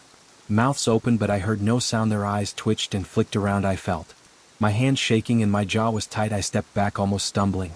I forced myself to stay calm. I filled a bucket with lake water and carried it to the cabin. I wanted to see if the same thing would happen in a container. I set the bucket on the table. It just looked like water. I leaned over it, trying to see if a face would appear. Nothing. I felt a small sense of relief, thinking maybe the effect only happened at the lake. I left the bucket there, half expecting something to change, but it stayed normal. The rest of the day I tried to keep my mind off the reflections. I prepared a small lunch with canned soup. I tried reading again, but everything felt tense. My shoulders were rigid and my head started to ache. I walked around behind the cabin, looking for any sign of a trick or a hidden camera or something that might explain what was happening. I found nothing. There was only a narrow dirt path leading into the woods. I followed it a short way, but I got spooked by the quiet. It felt like all the usual forest sounds were gone. I didn't hear birds or squirrels, just silence. I turned around and went back to the cabin. After dinner the sun set quickly. I locked the door, closed the curtains, and turned on the small lamp. I sat on the bed with my back against the wall. My ears were on high alert. Every tiny creak from the wood made me flinch. Eventually I heard the voices again. This time they sounded closer. They called my name with more urgency, as if they were right outside the windows. My hands gripped the blankets. I felt my breathing speed up and I swallowed hard. I turned off the lamp. I couldn't see outside, but I pictured shapes standing near the dock. Then I heard a knock on the door, a soft, slow knock. 3 taps. Silence. 3 taps again. I forced myself to speak. "Who's there?" I said. My voice cracked. No response. I repeated my question louder this time, but I got nothing back except a faint shuffling sound. Then the voices started again, whispering my name. I stayed where I was, sweating, my stomach churning. After about 10 minutes the sound stopped. When morning arrived I felt exhausted. I heard birds again, which surprised me. I rubbed my sore eyes and stepped outside. I kept my distance from the lake at first, but something pulled me closer. I went to the dock and I felt my legs shaking. I looked down and saw the same faces. More had appeared. There were at least 5 or 6 of them. They stared at me with wide eyes. One of them opened his mouth and I heard a faint moan, like a muffled plea. I jumped back, almost tripping over my own feet. I didn't speak to them. I felt terrified. My heart pounded so hard that I thought I might collapse. I went back to the cabin, paced around, and decided I couldn't handle another night. I gathered my belongings in a rush, shoving things into my bag. My head pounded, my hands shook. I felt anxious and queasy. I stepped out to load everything into my car. I glanced at the lake and I saw those faces still there, drifting, waiting silently, urging me to come closer. I threw my bag into the back seat, started the engine, and got out of there. Even as I drove away I thought I heard voices. They sounded desperate. My rearview mirror showed the reflection of the cabin shrinking behind me. The water in the distance looked calm, too calm. My chest felt tight and I kept my foot on the gas. I refused to stop until I was far away from that place. I don't know who those people were. I don't know why I saw them instead of my own reflection. I just know I won't ever go back, and sometimes late at night I still think I hear them calling my name. I still remember the chill that crawled up my arms the moment I saw that hooded statue in the museum. I had walked through rows of old pottery and dusty armor, not caring much about anything else, but then I spotted this marble figure standing in a corner, separated from the other artifacts. Its face was hidden under a carved hood, and its body looked human enough, though the robe covered everything. I stood there staring at it longer than I should have, feeling my stomach tighten. It wasn't fear at first. It felt more like a pull, as if I needed to keep my eyes on it. I don't usually get stuck on things like that. I like history and old objects, but I'm not obsessed with them yet. I couldn't walk away. I looked at the statues, trying to see any details on the face. There were none, just smooth marble where eyes and a mouth might be. Eventually I tore myself away and continued my tour, but in the back of my mind I kept picturing that shape. When I got home from the museum I tried to push it out of my thoughts. I told myself it was just some old sculpture that caught my attention for a second, but a few days later I started noticing something weird. In my bedroom at night I have a habit of reading in bed. My lamp is on the nightstand and my curtains are usually drawn. At first I saw a dark outline in the corner near the wardrobe. It was shaped like a person with the top part looking somewhat like a hood. I blinked. Thinking my eyes were playing tricks on me, I switched on the overhead light. There was nothing there except my plain wall in the corner of the wardrobe. I tried to write it off as a shadow maybe. The angle of the bedside lamp was creating an odd shape, but the next night I saw it again. It was closer to the door. That time I noticed it out of the corner of my eye. My heart jumped. I turned my head fast. It didn't move or vanish right away, so for a second I truly believed someone was in my room. My muscles tensed and my breath caught in my throat. I reached for the lamp and my hand bumped into my phone. It clattered onto the floor, making a loud noise that echoed in the silence. When I finally flicked the light on the corner was empty. I got out of bed and checked the windows. They were locked. I peeked under the bed, feeling a little ridiculous, but I had to be sure. No one was there. I felt my palms getting sweaty. My scalp felt tight. I couldn't explain why I was shaking. Eventually I settled down, turned off the overhead light and tried to sleep. I had trouble relaxing. Every time I closed my eyes I imagined that shape standing over me. The next few nights were the same. I didn't see it every time, but every now and then I caught a glimpse of that outline. Sometimes it was in the corner, other times it seemed closer to the window. Once I saw it right by the foot of my bed. That one made me jerk up so hard I almost fell off the mattress. I fumbled for the lamp switch. My heart was pounding and my mouth went completely dry. I checked everything again. The doors were locked, the windows were sealed, no sign of forced entry. I kept thinking about the statue. The shape in my room looked just like the hooded figure, only it was darker. It didn't shine like marble, it was more like a shadow, but with a solid outline. I tried to ignore it by staying in my living room. I left the TV on for background noise, hoping the chatter would keep me calm. I ended up falling asleep on the couch for a couple of nights. I woke up stiff and exhausted. My neck felt sore from the angle I was sleeping in. I went back to my room eventually because the couch wasn't good for me, but the shape appeared again, always in that silent way. It never made a noise, it never moved around in front of me. I only noticed it when I turned my head or blinked a certain way. Then it was there standing still. I started turning on every light in my home. That seemed to help for a little while. I could still feel something though. I'd be washing dishes in the kitchen and I'd feel a cold pressure on the back of my neck. I'd look over my shoulder and I'd see nothing except my sofa, coffee table, and the hallway leading to my bedroom. My hands would shake as I dried the plates. My pulse would race. I kept telling myself there was nothing there. One night I got up to use the bathroom. I was half asleep, stumbling through the hallway with the door closed behind me. When I flicked on the light above the mirror, I saw the hooded face instead of my own. It was so clear that I dropped the glass I was holding. It shattered in the sink. I jerked back and banged my knee on the cabinet, my teeth clenched at the pain. I looked up again. My reflection was back to normal. My hair was messy, my eyes were bloodshot, and there was no hood. I stood there panting, trying to collect myself. My knee throbbed and my foot was on some shards of glass, but I didn't cut myself. I carefully picked up the broken pieces and threw them in the trash. The entire time my chest felt tight and my skin prickled. I didn't want to look in the mirror again, so I left the bathroom light on and went back to bed. The following morning I decided to check on my mental state. I wasn't sure if I was hallucinating. I hadn't been sleeping well. My anxiety was through the roof. I searched the internet for stories about that museum piece, but I found nothing specific. I called the museum front desk, but they only confirmed it was a recently acquired statue from some old estate. They did offer any details about its history or significance. Their tone suggested they didn't know much, or maybe they thought I was a random curious caller. I hung up feeling frustrated. I tried to think of logical explanations. Maybe my eyes were strained, maybe my brain was overstressed, and it was conjuring these images because of that statue. I forced myself to go for a run. I'm not much of a jogger, but I needed some fresh air. I ran a couple of miles around the neighborhood, feeling the burn in my thighs and the sweat dripping down my temples. It cleared my head for a moment, but as soon as I came back home and stepped inside, the tension returned. I checked the corners of every room, nothing was there.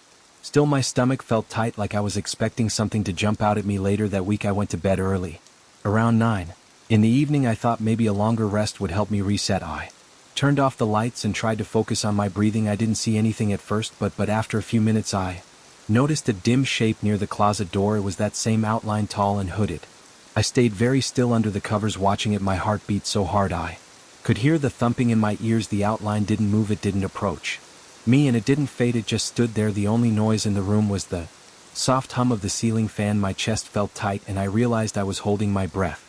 I forced myself to exhale. My hands were shaking and the blanket was starting to feel too warm, but I didn't dare pull it away. I reached for my phone on the nightstand. My plan was to shine the phone's flashlight on the figure and see if it vanished. As soon as my screen lit up, the shape disappeared. I pointed the light around the room. Nothing, just my dresser, the closet door, and the plain Walls, my throat felt scratchy and I swallowed hard. I stayed awake for another hour scrolling through useless social media feeds trying to distract myself. A few days later I walked by the bathroom mirror again. I caught a glimpse of the hooded face in the reflection. It was only for a split second, but my entire body froze. I felt a jolt in my chest, my vision blurred, and I had to grab the edge of the sink to keep my balance. When I looked again, it was just me. The hooded figure was gone. I splashed water on my face, rubbed my eyes, and walked out. I couldn't handle staying in the bathroom with the door closed. I left it open every time I went in. After that I tried inviting a friend over just to have someone else in the apartment. My friend sat on the couch and we watched TV. He didn't see anything odd. We had a few beers, talked about random stuff, and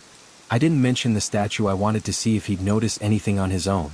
He didn't. No shape in the corner, no weird reflections. I nodded along as he talked, but my eyes kept drifting to the hallway. I was waiting for that silhouette. It never showed up while he was there. After he left I locked the door and did my usual routine of checking the windows.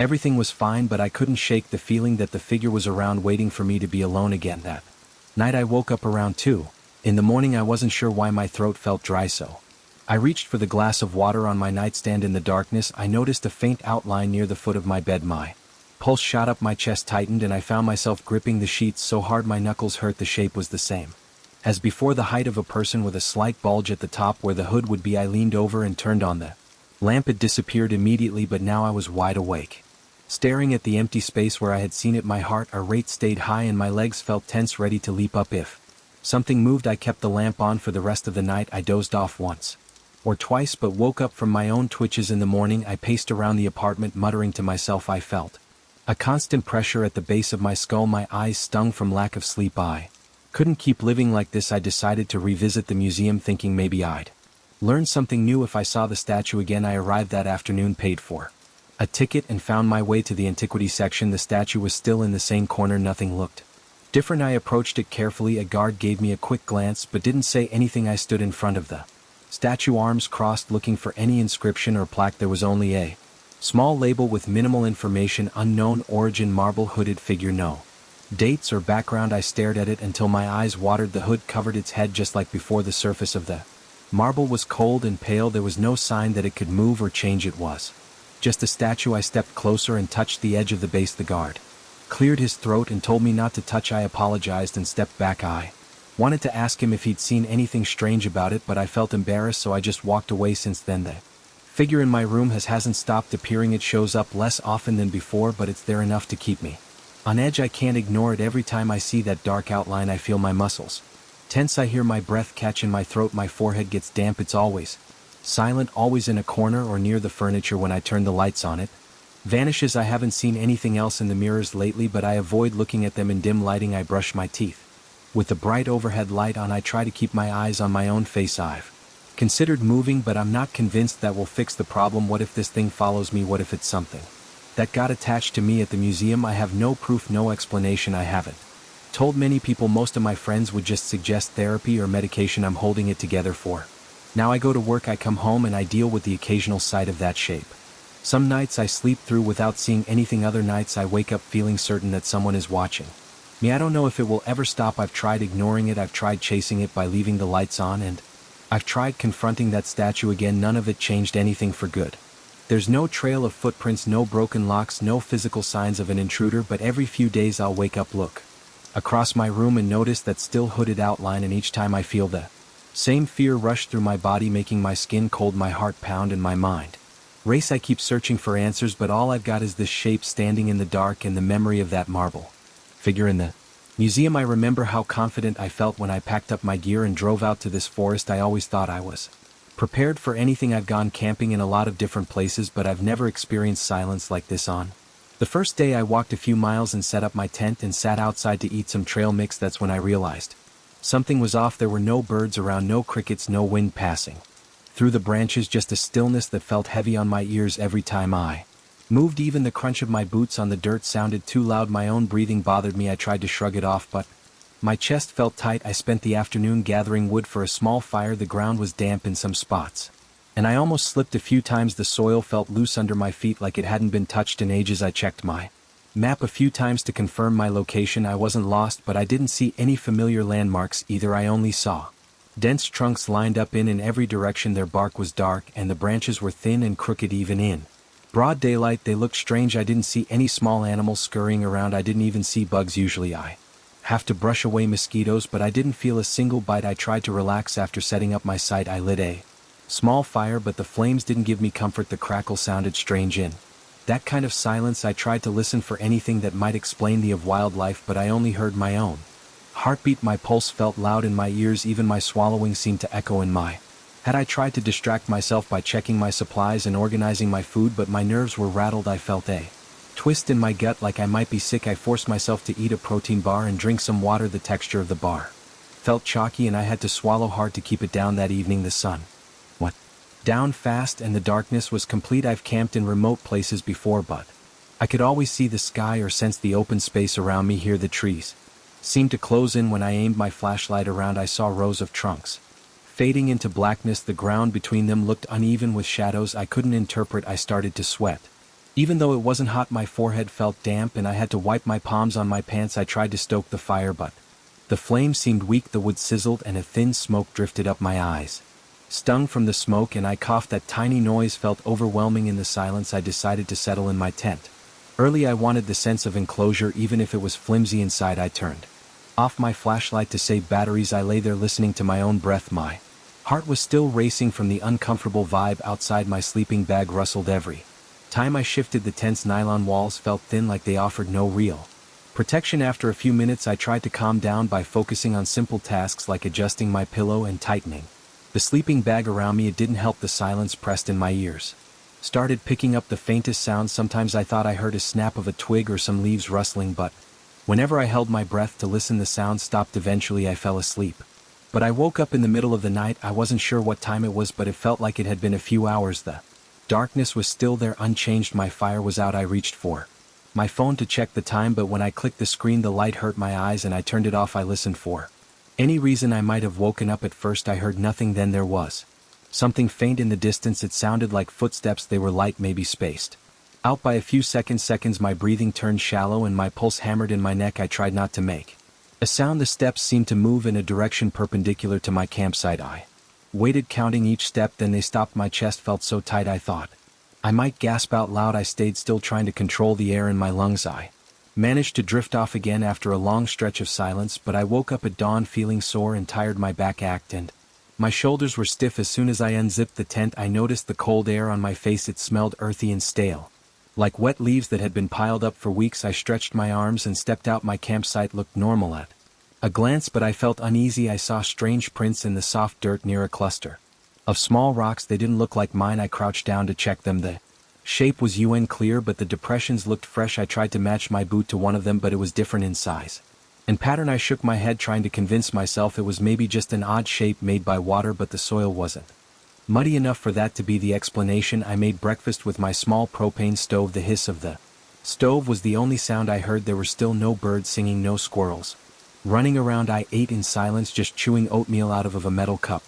Then I decided to do a short hike around the area. I wanted to see if there was any sign of a stream or a clearing. I followed a narrow path that I found behind some heavy brush. It led me deeper into the forest. The tree density was even higher. The trunks were close together and I had to duck under low branches. The further I went, the more I felt a tingling under my skin. My scalp prickled and I kept turning around to see if anyone was behind me. I couldn't shake the sense that I wasn't alone. Sometimes I heard faint cracks in the distance, like something stepping on dead wood. Every time I tried to follow the sound, I ended up stumbling over roots or stepping into a small dip in the ground. After about an hour, I found a spot that looked like an old campsite. The remains of a fire ring were scattered on the ground with blackened rocks in a loose circle. I kicked at one of the rocks. It shifted and revealed damp ash. It didn't look recent. The ash was gray and hardened around the edges. There were no footprints or signs of gear. I crouched and picked up a piece of burnt wood. It crumbled in my hand. I tossed it aside, feeling a jolt of paranoia. Someone had camped here once, but why had they left the ring scattered like that? Did they leave in a hurry? The silence kept me from thinking too hard about it. My stomach was tense. I realized I was sweating again. Even though the temperature was mild, I decided to head back to my own campsite. The walk back felt longer. I tripped on a route and nearly fell forward. When I recovered, my heart pounded like I just had a close call on a highway. My throat was dry. I stopped to sip water from my canteen and the sound of me swallowing echoed in my head again. I tried to clear my throat and my cough sounded harsh. I looked around, but I saw nothing alive in the trees. The branches looked twisted in Some places and the bark was rough to the touch. I got a few splinters when I grabbed a trunk to steady myself. I pulled them out, wincing at the quick pinch of pain in my fingertips. Back at my campsite I found everything in the same place I left it, but it felt different. The ground under my tent looked slightly disturbed near the edges. Like someone had been poking around the tent stakes. I checked them and they were still solid, so maybe I was imagining things. I decided to build a fire again just to keep my mind occupied. I also wanted the smoke to maybe signal that I was there in case anyone else was wandering around while I gathered more wood. I kept hearing those small snaps in the distance. My nerves were on edge. My hands shook when I carried the branches back to the fire pit. By late afternoon I realized I couldn't stay out here another night without trying to figure out what was going on. I kept thinking I might run into another camper or a ranger, but I'd seen no one. I'd heard those footsteps though, and sometimes what sounded like low voices, but they were too distant for me to catch any words. I started to suspect I might be dealing with other people who were just messing with me. Maybe they were hiding in the trees waiting for me to drop my guard. My imagination was going wild, but nothing about this place felt friendly. The stillness made me feel like I was inside a sealed container. My lungs felt tight, my neck felt stiff. As the sun started to set again I tried to calm my nerves by making a bigger fire.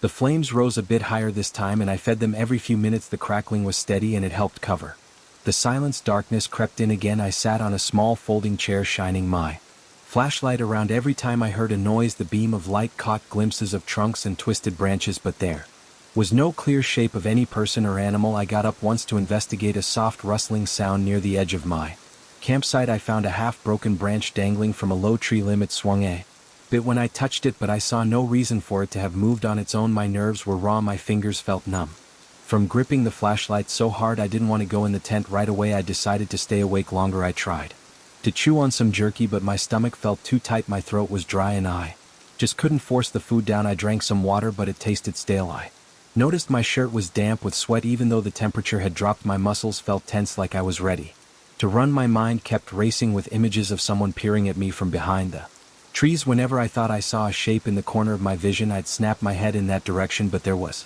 nothing. Eventually I had to lie down in the tent. I left my flashlight within arm's reach. I tried to keep the zipper closed at the top, but not all the way, so I could peek out if I heard something. I stayed awake, listening to the crackle of the fire outside. At some point I heard the distinct crunch of footsteps again. They were slow and they seemed to circle the campsite. I felt a surge of adrenaline. I grabbed my flashlight, unzipped the tent, and pointed. The beam around my fire was still glowing a bit, giving off enough light to see a few feet beyond the ring of stones, but I saw no one. My arms were trembling and my chest felt tight. My breath sounded loud in my own ears. I yelled out, "Who's there?" and my voice sounded shaky. No answer came back. I only heard my fire crackle and my heartbeat pounding away. I stayed half and half out of my tent for several minutes, aiming the flashlight in different directions. After a while I convinced myself that whoever was out there had moved on. I zipped the tent shut again and tried to sleep, but my nerves were shot. My back tensed up and I felt a dull ache in my ribs from breathing too shallow. The night dragged on. Every small noise made me jolt. Eventually I dozed off from sheer exhaustion. When morning light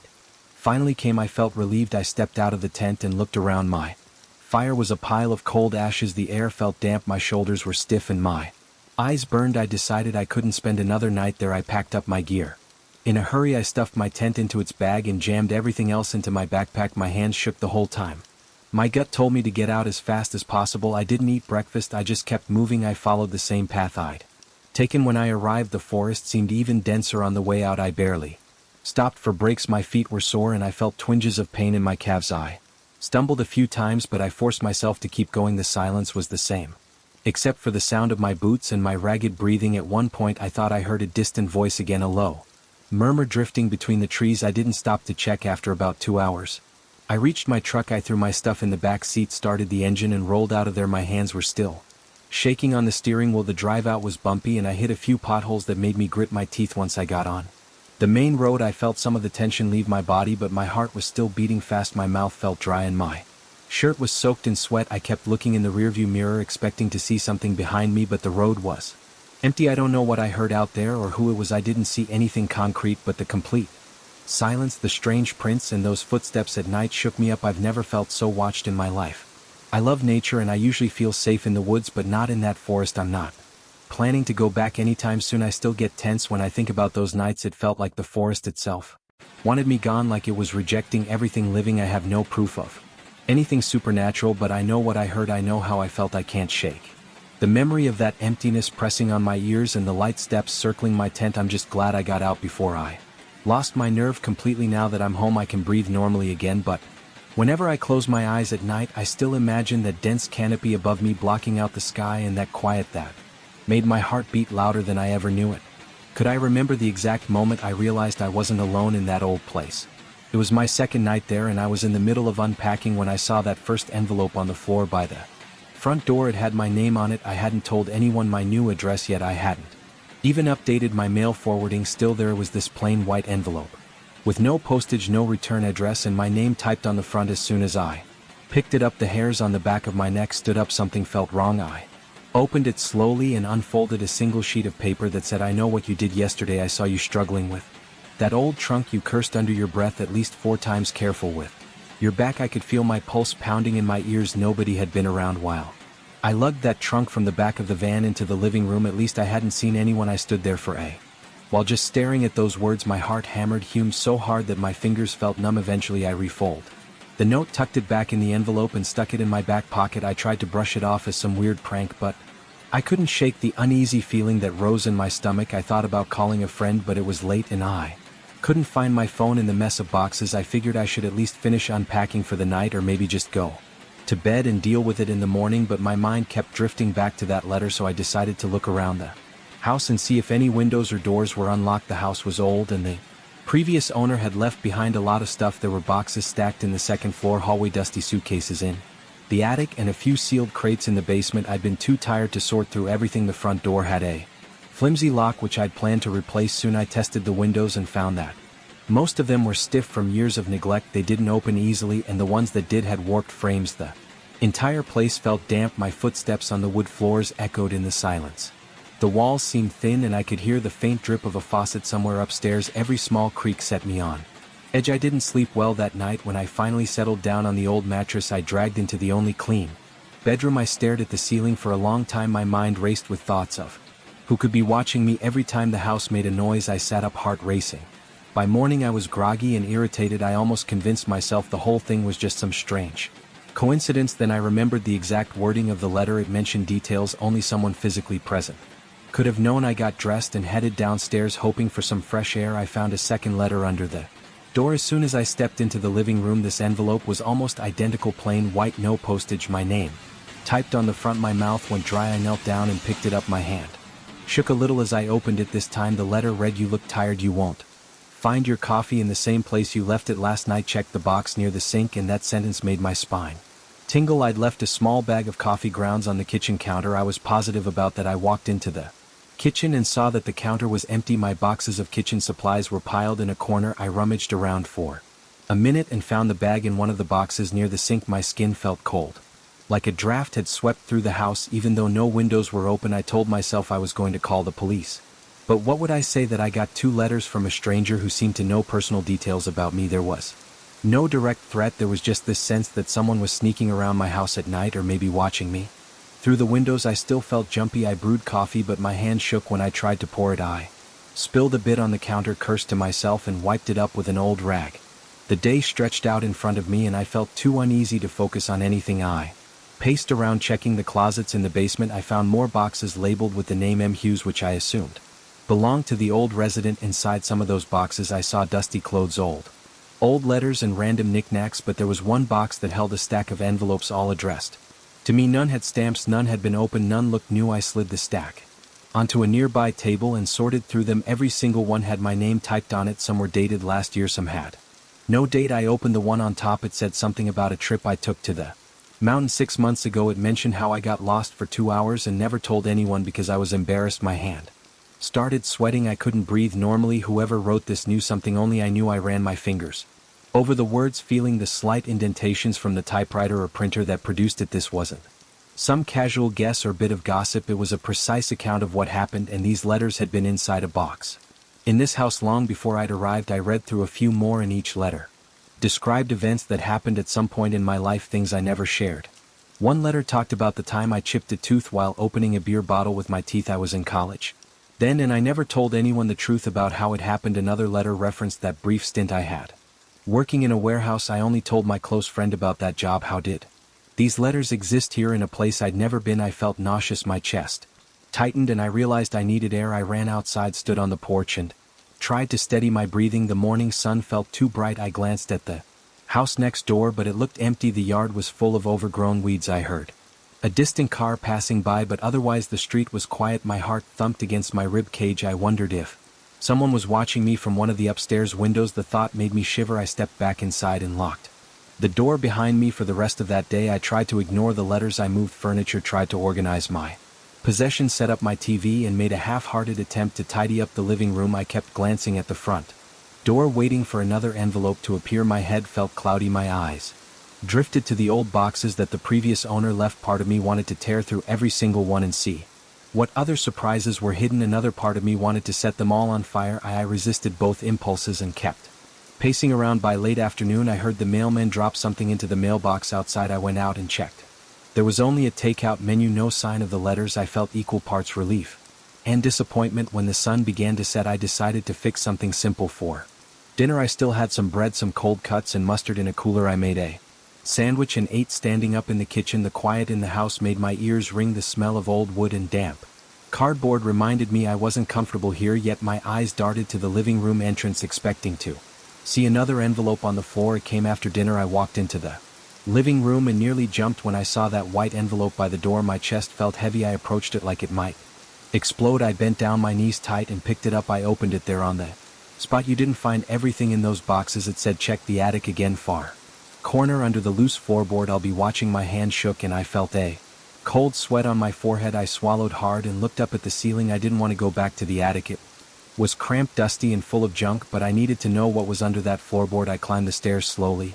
Every step creaked. The door to the attic stuck a bit and I had to shove it open with my shoulder. The smell of dust filled my nose. I used the flashlight on my phone. I made my way past the piles of boxes, old furniture, and a broken mirror leaning against the far wall. My heart thumped so loud I could hear the rush of blood in my ears. I reached the far corner and saw a small rug. I kicked it aside and found a section of floorboard that was slightly raised. I wedged my fingers underneath and peered it up. It made a splintering sound and dirt and debris crumbled into the gap inside. I saw a small wooden box with a latch. I lifted it out carefully, set it on a dusty trunk, and flipped open the latch. Inside there were more envelopes. My name was on all of them. One envelope was thicker, sealed with a bit of old wax. I opened it and saw pages of text describing my next few days. I skimmed through it, feeling my stomach twist. It said that tomorrow I would try to call the police but then hang up before the call went through. It said I'd consider leaving the house but would decide to stay. It outlined a plan I hadn't even formed yet, describing how I'd start searching the neighborhood for clues. My chest tightened, my mind raced.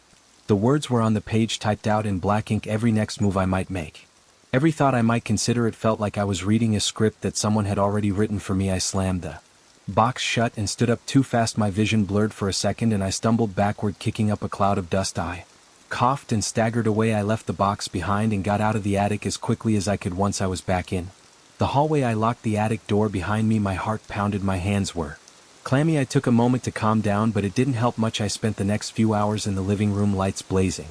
I sat on the couch, scanning the windows and listening for any sound outside. My phone said it was close to midnight. I had a headache and my shoulders felt tight. My legs bounced. Nervously, I stared at the front door, wondering if another letter might slide under it. I checked all the locks twice, then sat back down. I thought about calling someone, but who would believe me? If I called a friend, they might think I was losing it. If I called the cops, I'd have to show them the letters. They'd probably dismiss it as a prank or ask me if I was sure I didn't have a stalker. The house was quiet except for the faint hum of the refrigerator. Eventually I went upstairs and tried to sleep. It took me hours to drift off. I lay there fully dressed on top of the blankets. My mind replayed the words from that thick envelope. I kept imagining a pair of eyes watching from the window or peering through a crack in the door. My jaw was tense and I kept clenching my teeth. When I finally slept, I dreamed of footsteps creaking down to the hallway. I shot awake around dawn. My throat was dry and my neck was sore. I listened hard for any movement, but the house seemed still. I got up, walked downstairs, and found exactly what I expected on the floor. Another envelope. I braced myself before opening it. My fingers felt stiff. The note said, "You're going to open the box again tonight. You'll learn something you wish you hadn't. I'll be waiting." That was all. I crumpled the paper in my hand and felt a surge of anger. I wanted to tear the house apart, to shout at this intruder to show themselves, but I just threw the crumpled note on the floor and kicked it aside. My stomach felt like it was churning. I got dressed in a hurry. I grabbed my wallet, phone, and keys and rushed outside. The morning air was chilly and my breath came out in clouds. I locked the front door and walked down the porch steps. I needed to clear my head. I strolled around the neighborhood, noticing how abandoned most of these houses looked. Peeling paint, boarded up windows, untended lawns. I didn't see a single person. Every few minutes I glanced over my shoulder, paranoid that someone might be following me. My heart raced whenever I heard a rustle of leaves or a distant car engine. I must have walked for close to an hour. By the time I got back, I was shivering. I climbed the porch steps, unlocked the front door, and stepped inside. The living room was the same as I left it, except for the fact that the crumpled envelope was gone. The floor looked bare. My eyes darted around, checking corners and shadows, but I saw no one. My throat fell tight. I closed the door behind me and locked it. My chest rose and fell with shaky breaths. Someone was coming in and out of my house, leaving no trace except these letters. They knew things about me that nobody else could possibly know. That's when I heard a sound from upstairs. It was like a muffled thump, maybe something dropped on the floor. I froze, hardly breathing. My pulse pounded so loud I thought my eardrums might burst. I stood in the living room for a solid minute, trying to decide what to do. Then I took a step forward, ready to call out, but I couldn't form the words. The house felt alive, watching me. I checked the stairs, saw nothing, and stepped onto the bottom step. I tested each stair with my foot, terrified that it would creak. My body tingled with adrenaline. My hands were clammy. About halfway up I heard another noise, like something scraping against the floor. I stopped, leaning against the banister, struggling to keep my breath quiet. Then there was silence. I swallowed hard, continued up, and reached the top. The hallway was empty. The attic door was still locked. The bedroom doors were closed. I felt along the wall for the light switch. The overhead light flickered a bit before it settled. Everything looked normal except for the tension in my gut. I stepped toward my bedroom. The door was open an inch. I remembered closing it when I left. A chill ran through my body. I pushed the door open. Nobody was there. The bed was rumpled from where I'd slept, and my pillows were on the floor. I scanned the corners, the closet, under the bed. Nothing. I stood in the silence, feeling the floorboards under my feet. Then I heard the sound of an envelope sliding under the front door downstairs. My heart skipped a beat. My hands shook. I backed away from the bedroom, moved into the hallway, and stared at the attic door. Should I check inside there again? My mouth felt dry as sand. I decided to go back downstairs. My hands trembled as I gripped the railing. That last sound, the envelope hitting the floor, still echo in my mind. I reached the living room and found, like every other time, a white envelope. I picked it up, opened it, and read one short sentence. I told you I'd be watching. I felt sweat trickle down my temples. I stuffed the note into my pocket and stared at the door. I had no idea who was behind it. I didn't know how they knew so much about my life. I didn't even know if it was a single person or something else entirely. But I knew this wouldn't stop. I could feel eyes on me every second I stood there, and that was enough to make me dread what might happen.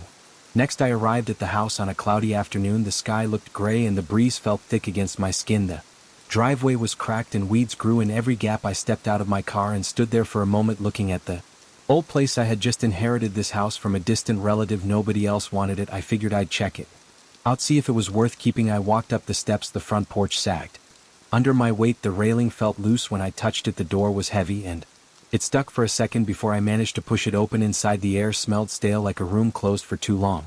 Dust floated in the light that came through the windows, and the floor creaked with every step I felt a chill crawl up my arms, but I tried to ignore it. I spent most of that first day walking around, opening cabinets, checking closets, flipping switches. Some lights worked, some didn't. The wallpaper in the living room peeled in a few spots, revealing old plaster underneath. I listened to the silence. It was strange. No buzz of a fridge, no hum of an air conditioner, just a quiet emptiness. I found a few old photographs on a small table in the hallway, but they were nothing special. They showed blurred faces of people I couldn't recognize. I made a note to look at them later. Then I wandered upstairs. The second floor had 3 bedrooms, 1 bathroom, and a small door at the end of the hallway. I tried that small door, but it was locked. I twisted the knob a few times and pushed my shoulder against it, but it didn't budge. I checked my pockets for any old key I'd found downstairs, but I hadn't come across one. It was just a locked door in an old hallway. I felt a little uneasy about it, mostly because it was the only door I couldn't open that night. I slept in the least dusty bedroom. There was an old bed frame with a mattress that smelled a bit musty, but it was better than the floor. I lay awake for a long time, staring at the ceiling, listening to the quiet. When I finally fell asleep, I dreamed about dark corridors and locked doors, but I couldn't remember many details. When I woke up the next morning, I made it my mission to figure out how to open that door. I searched the entire house for a key. I opened every drawer, checked behind bookshelves, felt around under rugs and behind picture frames. After a few hours, I found a small metal key taped under a kitchen sink. It was tarnished and looked like it might fit a simple lock. I took it upstairs and tried it. The door clicked and the knob turned. The room was smaller than I expected. No windows, a single overhead light bulb hung from the ceiling. I flipped the switch and it flickered weakly, casting a Dull glow. All I saw at first was a stack of picture frames leaned against the far wall. There must have been at least 20 of them, all different sizes. The frames were ornate with carved borders that looked expensive. Each had a brass plate at the bottom. The plates had names etched into them with dates next to each name. I recognized a few of the last names from the old photographs downstairs, so I figured they belonged to relatives who once lived here. But the strangest thing was that every frame was empty. No paintings, no photos, no sketches, just blank canvases. The surfaces looked clean, like they'd never been painted on at all. I could still smell old varnish and the faint scent of turpentine. It felt eerie seeing all those frames lined up against the wall, each with a name but no face. I picked one up. The brass plate read Jonathan 18, 1983. The date meant nothing to me, but I felt curious about it. The canvas was smooth with no sign of age or where I propped it against the wall. I took another one. Eliza 1910. Same situation, blank canvas, ornate frame, a little metal plate. It felt wrong. Somehow I set it down again and left the room. I locked the door behind me and kept the key in my pocket. Later that afternoon I decided to hang one of those frames in the hallway. I picked a random one, not too big. The plate had my own last name but a first name I didn't recognize. It felt like it belonged to the house, so I wanted to see if it would look nice on a wall. I hung it on a nail by the staircase, adjusted it, and stepped back. It looked plain, just an empty white space inside a decorative gold border. I shrugged and went about my day. That night I lay in bed trying to read an old newspaper I found in the living room. The words felt faded. The paper smelled musty. I heard creaking on the stairs at one point, but I figured it was just the house settling. When I finally slept I had strange dreams again. I saw the hallway in my mind and that blank frame on the wall. Something moved inside it, a shadow or shape. I woke up sweating, but the room was cold. In the morning I stepped into the hallway and glanced at the frame. At first I thought I was imagining things. There was a faint outline in the center of the canvas. It was a smudge, almost like a blur of charcoal. I leaned in, feeling my heartbeat speed up. It looked like the start of a figure. It had a vague shape like a torso and shoulders, but no clear features. I stood there staring. My hands felt clammy. I tried wiping the frame surface, thinking maybe dust had settled in a pattern, but my fingertips came away clean. I stepped back and took a deep breath. Then I went to the kitchen, made myself some coffee, and tried to push it out of my head. Throughout the day I caught myself looking at the frame again and again. By late afternoon the faint outline seemed more defined. I could see a rough suggestion of a face, maybe eyes and a mouth. My own face felt hot when I realized that the shape looked a bit like me. The hair, the posture. I got a shaky feeling in my chest and my stomach tightened. I rubbed my eyes, then looked again. The figure remained. It didn't move in front of me, but every time I turned my gaze away and looked back it seemed a bit clearer. That evening I decided to check the locked room again. I still had the key inside. Those frames stood exactly as before, all blank. I felt jumpy, so I carried one of them downstairs to examine it. I placed it on the dining table and stared at it under the overhead light. It showed nothing, but the brass plate said Henry 1932. I felt no connection to the name, but I couldn't shake the feeling that something about these frames was alive. I hung this second frame on the opposite wall of the hallway. I wanted to see if the same thing would happen the next morning. I woke up early and checked it. Sure enough, there was a faint shadow. It looked different, maybe taller or thinner, and it stood in a different spot on the canvas. My pulse kicked up again. It was like having two strange and complete mirrors in my house. Over the next few days I noticed more changes. The first frame showed a clearer image of me. I recognized my jawline, my eyebrows, even the way my hair sat. It wasn't fully colored in, but I could see my own likeness in that shape. I tried to tell myself it was some odd coincidence. Maybe my brain was seeing patterns where none existed, but every time I walked by I felt my heart pound. Sometimes I swore the figure shifted a bit, but I could never catch it moving. When I looked directly at it, the second frame started showing something else. It looked like a person with long arms and a narrower face. I didn't recognize it as me. I couldn't place who it was, but it seemed to follow me with its eyes, even though I couldn't see pupils or details. It was more like the suggestion of a gaze. I found myself hurrying past that spot in the hallway. My palms felt sweaty and my breath caught in my throat. Soon I heard faint creaks. During the night I'd get up and walk around with a flashlight, but I never found anything out of place. However, the frames continued to fill in. By the end of the first week both frames had distinct silhouettes. The first one looked like a near-perfect version of me, though a bit pale and lifeless. The second frame had a figure that seemed more shadowy and elongated. I couldn't take it anymore, so I went back to the locked room hoping to find answers. I noticed that the stack of frames looked smaller than before. I counted them and a few were missing, but I hadn't removed them. I checked every corner of the house searching for those missing frames, but I couldn't find them. My nerves were on edge. I felt tightness in my chest and tension in my shoulders. I started sleeping with the bedroom door locked. I felt my pulse race every time I heard a noise in the hallway. A few days later I found another frame in the living room. It sat leaning against the couch, blank and waiting. I didn't remember bringing it down. Its brass Plate read Michael 1954. I backed away from it feeling my hand shake, then I carried it back to the locked room, placed it inside and shut the door. I stuffed a chair under the doorknob hoping to keep it closed, but at night I heard movement again. The next morning I checked the corridor. Now 3 frames hung on the walls. The new one showed a vague shape like a person standing with its head tilted. My breath caught in my throat. I reached out and touched the canvas. It felt cold, almost damp. I backed away feeling my skin break out in goosebumps. I took down all 3 frames, stacked them in the living room and draped sheets over them. Then I tried to focus on cleaning up the house, thinking maybe I was just letting my imagination run wild, but the atmosphere never changed. I still felt that pressure in the air, like being watched. Every time I turned around I expected to see one of those frames behind me. I avoided going upstairs for a while. I tried to sleep on the couch, but I kept waking up to faint scraping sounds like a frame being dragged across the floor. When I got up to check, everything seemed normal, yet I couldn't shake that uneasy feeling. 2 days later I walked into the hallway and saw the frames back on the walls. I don't know how they got there. I hadn't moved them. Each image looked more vivid than ever. My own face stared back at me from the first one. It seemed to have more color, almost flesh tone. The second silhouette was sharper and I could make out details in the hair and clothing. The third one looked like a person with dark eyes and a stern expression. I felt a chill across my neck. I tried to ignore them, but I could feel their presence. When I moved I sensed the pictures behind me. My muscles felt tense and my stomach churned with anxiety. I paced through the house trying to distract myself. I opened windows to let fresh air in, but the stale smell lingered. I turned on every light, but the corner still felt dark. I caught my reflection in a mirror and noticed how tired I looked. My hair was messy, my eyes were bloodshot, and my shirt clung to my sweaty chest. I reached a point where I couldn't stand it anymore. I stormed up to each frame and tore it off the wall. My hands trembled as I ripped the canvases from the frames, but the surfaces refused to tear. It felt like trying to rip thick plastic. I managed to separate one corner, but that blank spot beneath it just looked the same. The figure on the canvas stared back at me, motionless but present. I threw the frames to the floor, stomped on them, but it was like stepping on solid wood. I only managed to dent one of the frames. Slightly frustrated, I gathered them up and ran outside to my car. I threw them in the trunk, slammed it shut, and planned to drive away, but I realized I was in my pajamas and didn't have my wallet. I rushed back inside to collect a few things just to get away for a while, and think when I returned to the car the trunk was empty. My chest tightened. I looked around, but no one was there. My mind raced. It felt like I was trapped in a place where nothing made sense. I went back inside, and that's when I saw all the frames lined up against the hallway wall again, as if waiting. My vision blurred for a second and I felt dizzy. I leaned against the banister trying to steady myself. My heart pounded so hard I thought I'd pass out. I heard a soft scraping sound and I glanced at the frames. One of them seemed to shift an inch to the side. I jumped back, my muscles tensed, and I started sweating all over. I thought about running out of the house, but my legs felt weak, my hands were damp, and my mouth felt dry. I looked at the frames once more and noticed that my own image seemed to be turning its head. The shoulders had rotated slightly, and the jaw was angled toward me. I felt my pulse in my ears. I turned away, walked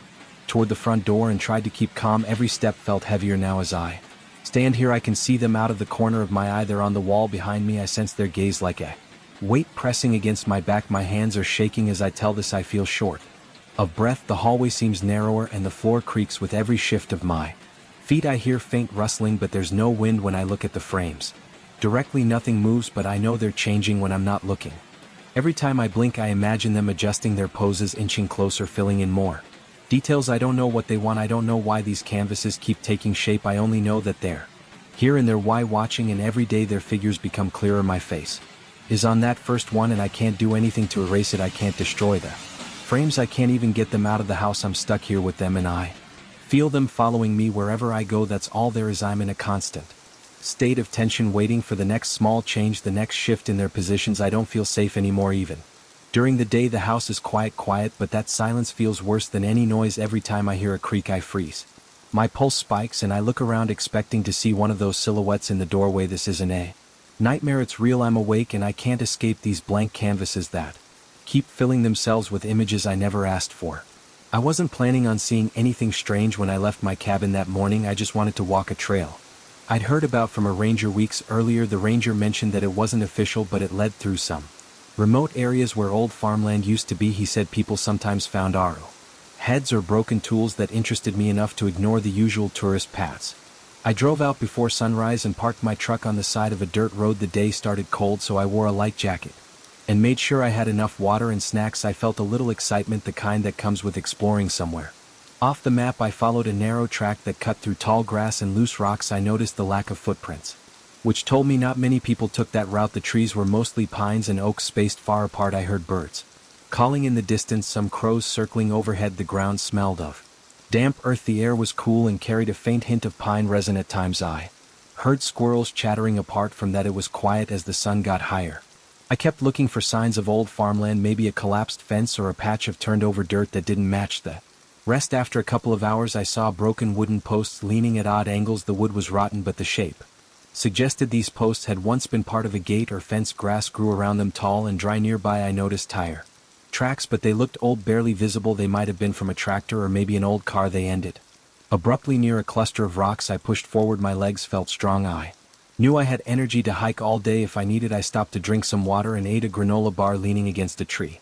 The taste of peanut butter felt good after the bland water. I heard a breeze rustle the leaves. My mouth felt dry, and I reminded myself to conserve my water. There was no clear stream around, just some dried creek beds further back. After a while I spotted something unusual, a small mound of debris that looked like it might have been part of a building. I walked toward it. The ground was uneven with holes where some animals had dug. I saw bits of rusted metal, a few shattered glass pieces, and rotted beams collapsed into a heap. It took me a moment, but I realized this might have been a barn or storage shed. The beams were thick and the broken metal could have been pieces of farm equipment. I stepped around carefully, not wanting to cut myself or break an ankle in a hidden ditch. The place was silent except for the occasional breeze. Then I noticed something farther ahead, a larger structure with a partially collapsed roof. I couldn't see it fully from where I stood. I walked on, minding my footing. The building came into view. It looked like a farmhouse, old and ruined. Part of the roof was caved in. Most of the windows had no glass. The door was hanging off its hinges, leaning inward. The walls had peeled paint in large cracks. I walked around it looking for anything recognizable. The front porch was sagging. A torn screen door lay flat on the warped boards. The place felt forgotten, like nobody had touched it in decades. I wondered who had owned it, why they left, and how long it had been sitting here. I didn't see any clear path for vehicles, just that faint fence line from earlier and the scattered debris. I stepped onto the porch, testing each board before shifting my weight. The wood creaked under me. My heart sped up a little, because I wasn't sure if the porch would hold me inside. The air smelled stale and dusty. The floor was covered in debris, fallen plaster, broken furniture, and dead leaves. A shattered table leaned against a wall with stains that looked like mold. I saw a few holes in the walls, possibly from animals. A ripped curtain hung from a bent rod near a window that faced the fields. No light fixtures worked. The only illumination was the daylight seeping through holes in the roof and cracks in the walls. I took a few steps inside and felt my pulse quicken. Something about standing in that ruined house gave me a jolt of adrenaline. It wasn't fear exactly, more like unease. My ears picked up every small sound, my boots scraping against the grid, the rustle of my jacket, the slight whistle of the wind. I wanted to see if there was any sign of old photos, letters, or something that might give me a clue about the people who once lived here, but everything looked stripped and damaged. If there had been anything personal, it was long gone. I walked into what I assumed was the living room. A moldy sofa sat there, cushions torn open, stuffing spilling out. The floor felt unstable near the center of the room, so I stuck close to the walls. I glanced up and saw the rafters. Some were broken, letting beams of light shine in from the roof. Dust motes floated in the air. I coughed once, the dust feeling rough in my throat. After a few minutes of exploring, I heard a faint noise outside. It sounded like footsteps on dry grass. My neck tensed. I turned and looked out a window. At first I didn't see anything, then I spotted movement on the hill beyond the property. It looked like a person, maybe more than one, but they were too far away to see clearly. I felt a spike of concern, wondering if they were hikers, locals, or something else. I left the house through the front door, stepping carefully off the porch. I walked around the side of the building, hoping to get a better view of whoever I saw. When I reached the corner, I looked back toward the hills. I saw two figures standing still. They were wearing dark jackets or coats. I couldn't make out faces. They stood there, not moving, watching me. I felt the hair on the back of my neck rise. Something about their stillness got under my skin. My heart thumped harder. I lifted my hand in a small wave, trying to appear friendly. They didn't wave back. I considered calling out to them, but my throat felt tight. I waited, feeling uncertain. I decided to walk in their direction, at least to show I wasn't scared. But the moment I started moving, they turned and walked behind the ridge. It only took a few seconds for them to disappear. I felt my mouth go dry. I thought maybe they didn't want contact. Maybe they were shy or worried I might be trouble, or maybe they were just curious. Still, it felt weird. I hadn't seen another soul all morning. This was a remote area. I considered leaving, but something inside me wanted to check that ridge. I wanted to see if they were just curious locals. I also worried they might be squatters protecting territory. My stomach knotted up at that thought. I didn't want any conflict, but my curiosity was stronger than my caution. I decided to head up the hill. I Tucked my jacket closer, adjusted my backpack, and walked through the tall grass. The ground sloped and I had to pick my steps carefully. Small rocks slid under my boots. The wind felt stronger up here. It whipped through the grass, making a shushing sound. My heartbeat pounded in my ears. My mind kept replaying the image of those figures standing so still, just watching. When I reached the top of the ridge, I found no one. I looked around, expecting to see them heading off in the distance, but there was nothing but rolling hills and patches of trees. I tried to spot footprints. The grass was tall, so it was hard to see anything. I paused, turning in all directions. Nobody was there. My arms tingled with nervous energy. That feeling of being watched crept up on me. I scanned the area one more time. Still nothing. I decided to head back to the farmhouse. I didn't want to wander too far without knowing who these people were or what their intentions might be. As I walked back down, I kept checking over my shoulder. The farmhouse came into view, looking even more run down from this vantage. I noticed the collapsed roof section more clearly. The sun was higher now. The temperature had warmed up, but I still felt a chill under my skin. Back at the farmhouse, I circled around to the backyard. There were remnants of a small vegetable garden, rows of dried out soil, and a few broken stakes in the ground. A rusted watering can lay on its side. Behind that, I noticed another building, smaller, possibly a tool shed. It was missing a door, and the walls were partially caved in. Inside, I saw a few rusted tools, a broken ladder, and a spiderweb of cracks in the wooden walls. The sky was clear, bright blue.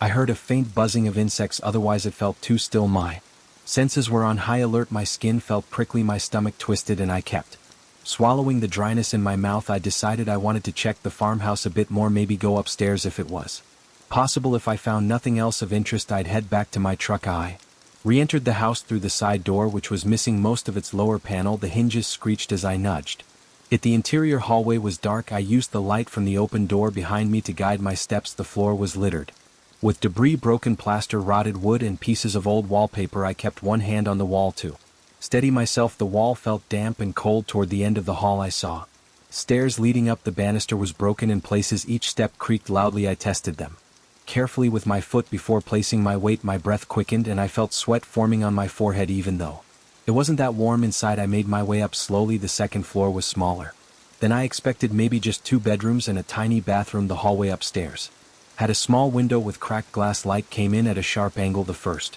door on my left led to a bedroom with a collapsed ceiling. Part of the roof had caved in, letting in a lot of light and some scattered debris. I saw a rusted bed frame with no mattress. The floor around it was covered in old leaves, twigs, and bits of broken shingles. There was a stale odor of mold and damp wood. As I stepped in, I looked around for anything interesting, maybe an old trunk or a closet. I found a closet door hanging crooked on its hinges. It was empty inside, just more debris. The second bedroom was in better shape, though still trashed. The walls had large cracks and the floor was covered in dust. A broken dresser stood against one wall, its drawers missing. The window here overlooked the backyard. I went over to the window to see if I could spot anything. I was curious about those figures. The backyard looked the same, quiet, nothing unusual. I decided to check the bathroom.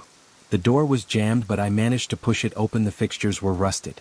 The tub was stained and chipped. There was no running water. Of course, the smell of mildew was strong. I stepped back out, feeling a growing sense of unease. I realized I was alone in this broken house with no idea if those strangers would return. I heard a noise outside again, that same faint crunch of grass. My body tensed. I rushed to the window in the second bedroom and looked toward the hills. I caught a quick glimpse of movement, a figure darting behind a large boulder. My heart pounded. It felt like a jolt of electricity through my chest. My palms were sweaty. I wiped them on my pants, trying to calm my breathing. I weighed my options. I could leave right away, put distance between me and whatever was out there, or I could try to confront whoever it was I didn't like.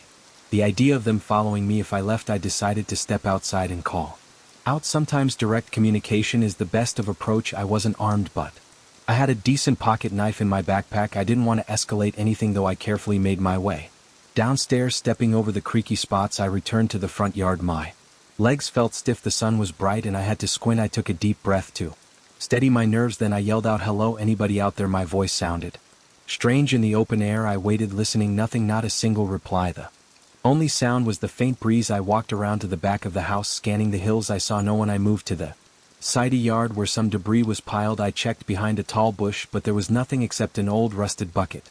Every step I took made me more alert. My heart felt like it was beating in my throat. The tension was building in my shoulders. The silence pressed on me. I kept glancing around, expecting to see someone pop up. After 5 or 10 minutes of searching, I gave up. Whoever it was, they didn't want to talk.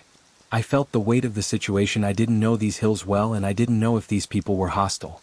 The smart move seemed to be leaving. I gathered my courage, walked back to the front of the house and headed toward the spot where I initially entered the property. As I crossed the field, I felt like I was being watched. I glanced over my shoulder every few seconds. My breathing was shallow and my mouth felt dry. The grass rustled around me and I listened for any sign of footsteps. Nothing, just my own movement.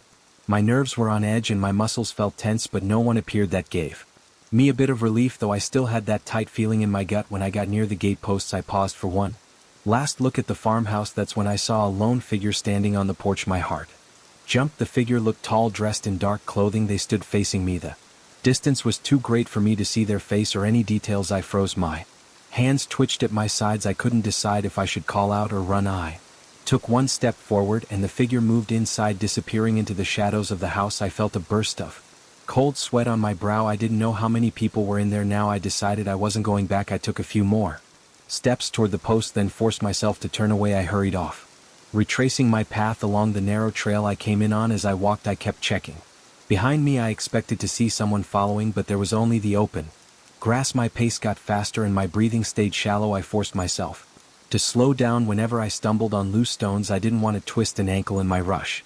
My body felt wired, like every nerve was on alert. My hands felt clammy. The crunch of my boots on gravel sounded too loud. Eventually I reached the area where my truck was parked. The sight of it gave me a flood of relief. I looked around carefully, making sure no one was lurking in the bushes or behind the trees. I still saw nothing. The day was quiet again, almost too peaceful for what I had just experienced. I got into my truck, locked the doors, and took a moment to calm myself. My thoughts raced, replaying the images, the two figures on the hill, the person on the porch. The sense of being followed. My chest felt tight. I started the engine, my hands trembling slightly on the steering wheel. The truck rumbled to life and I pulled onto the dirt road, heading away from that place. I glanced in the rearview mirror several times, half expecting to see a dark shape behind me. All I saw was dust in the empty road. I drove for a while in silence, trying to let go of the tension in my shoulders. I passed the spot where the official hiking trails began, where I had once considered taking a different route. Part of me wished I had stuck to the well-traveled paths, yet another part of me felt drawn to find out more, though I wasn't about to turn back once I was far enough away. I pulled over to the side of the road, took a long drink of water, and tried to compose myself. My hands were still unsteady, my forehead felt damp, the air smelled of dust and dry grass, but I was away from that remote farmland. I told myself I'd done the right thing by leaving. I didn't have a good reason to stick around and risk a confrontation. If those people wanted their privacy, they had it. I considered the possibility of coming back with another person or letting the ranger know what I found, but in that moment I just wanted to get home. The memory of those silent figures gave me an uneasy feeling. I had no proof they meant any harm. They never attacked me or even approached me, but their behavior was so strange, and that silent watching was enough to rattle me. I continued driving, focusing on the road. Once I reached a paved highway, I could finally breathe a bit more easily. The rest of the trip was quiet. I replayed everything in my head, from finding the farmhouse to seeing those silhouettes on the hill. I wondered who they were and why they disappeared whenever I tried to get close. Maybe they lived around there, squatting in that old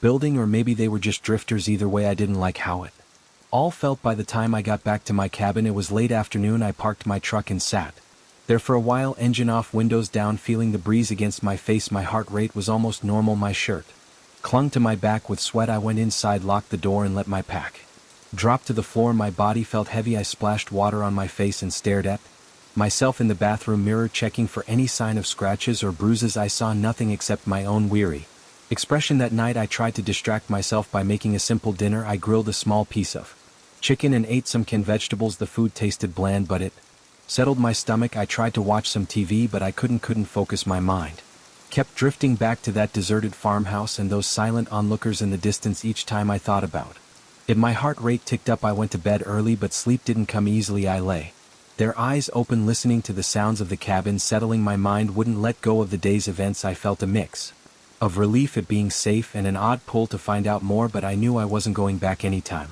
soon. Eventually I drifted off into a restless sleep. Since then I haven't returned to that trail. Part of me wants to forget it altogether, pretend it was a bizarre fluke or my imagination, but I can't deny that I saw those people, and I can't ignore how real my fear felt when they vanished. I still wonder who they were and what they were doing in that ruined farmhouse. I have no answers, just the uneasy memory of a silent standoff in the hills. For now I've chosen to stick to the more familiar trails. I haven't mentioned this to many people, just a couple of friends who shrugged it off. They told me maybe it was just other explorers, or maybe I got spooked by nothing. I doubt that, though. I know what I felt out there. I've never quite shaken the sensation that there was something off about that place, but life goes on. I keep telling myself I was lucky there was no confrontation, no one got hurt. Nothing happened really except that I saw people who didn't want to be seen. That's the whole story. I found a farmhouse in ruins, saw figures on the hills, tried to approach and they disappeared. It still gets under my skin. I can't put my finger on why, but it does. Sometimes I think about going back with a friend just to prove to myself there's nothing weird about it. Then I remember that moment I saw the figure on the porch. My chest tightens every time, so for now I'm content to leave it alone. Maybe one day I'll work up the nerve to return, but it won't be anytime soon.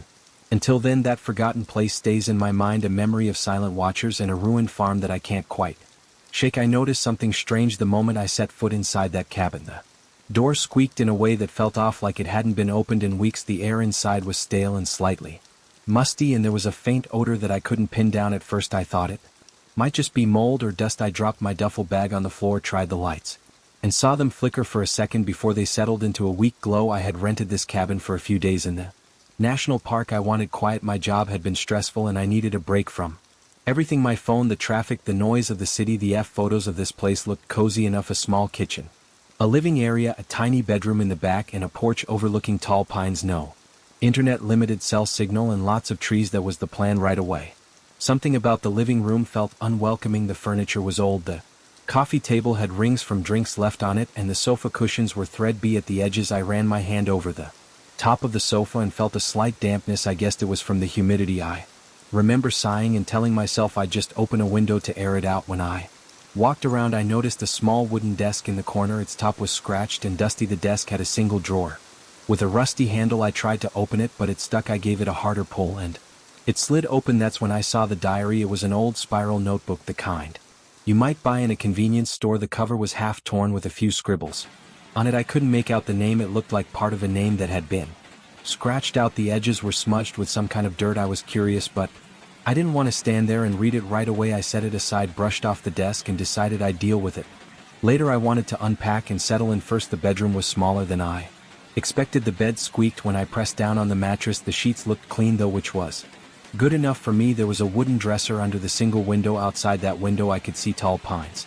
swaying a bit in the breeze. The sky was cloudy and it looked like it might rain soon. I remember feeling a chill in the air, so I put on a thin jacket. Before I walked back to the desk, I sat down in the old chair and took a closer look at the diary. The first page had a date from a few months back. The handwriting was sloppy, but I could read most of it. It said something like, "I can't sleep again.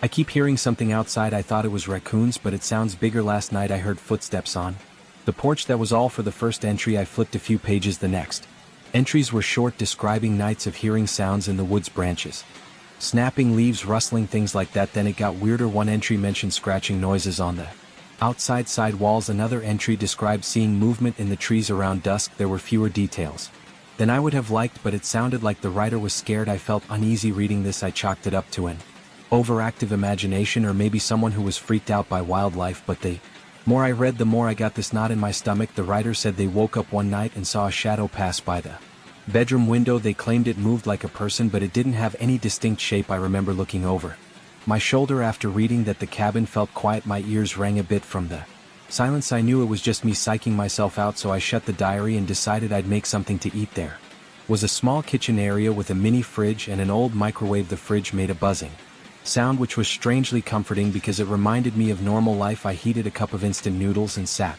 at the small table in the kitchen. There was only one chair, which felt lonely as I ate. The wind outside picked up and I could hear the branches tapping against the roof. At first it sounded like a gentle patter, but then it got louder, almost like someone was drumming their fingertips on the ceiling. It made me look up, but I saw nothing, just a plain ceiling with a single exposed bulb. After dinner I cleaned up and returned to the living room. The only source of entertainment was a small TV that looked like it was from the early 90s. I tried turning it on, but nothing happened. No signal, no static. It was just a blank screen, so I had no choice but to either read a book I brought or flip through the diary. I decided to keep reading. The diary entries became more frantic. The writer talked about hearing whispers outside. They claimed they saw a figure near the tree line wearing dark clothing moving slowly through the woods. One entry said, "I know I'm not alone here. I see it every night. Sometimes it stands near the window and looks at me." That made my skin crawl. I felt my heart pound a bit harder, and I kept glancing at the front windows. By the time I finished half the diary, it was getting late. I was tired and I didn't want to freak myself out more. I went to the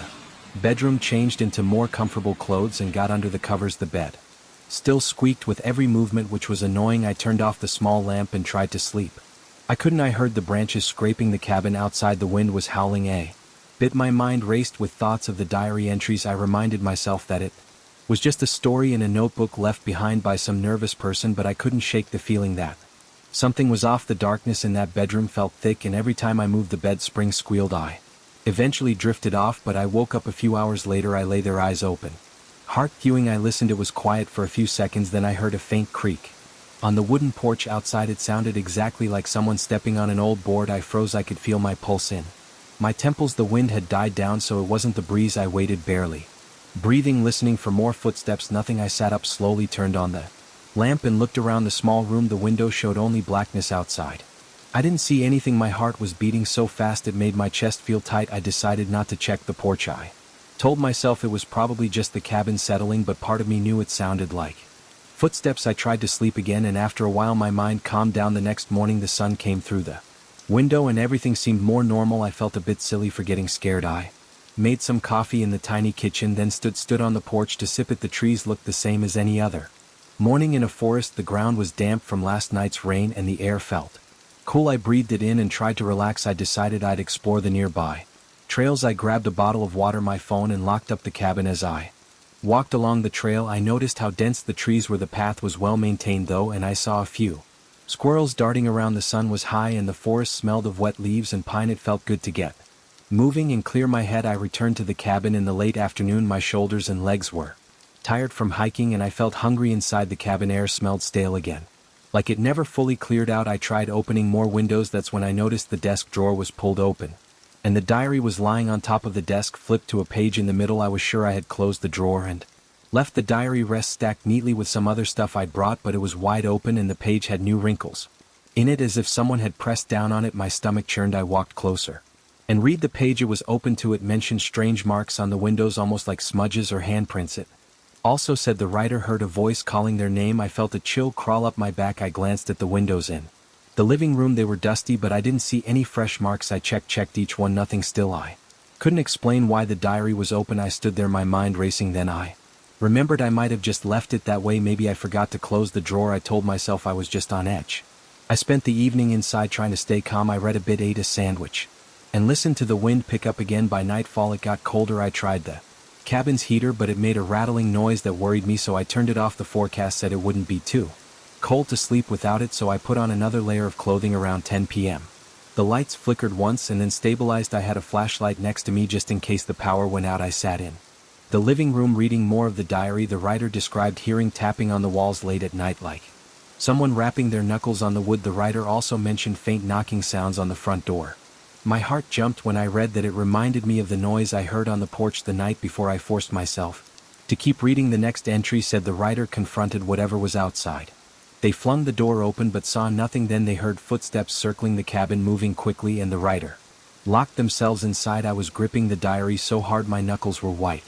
I felt sweat on my forehead. I decided that was enough reading for the night. I wanted to distract myself, so I started rummaging through the small cabinet in the kitchen. I found some old matches, a candle, and a half-used box of crackers. No interesting supplies for entertainment. I shut off the living room light and walked to the bedroom. As I passed the window near the front door, I thought I saw movement outside. I stopped.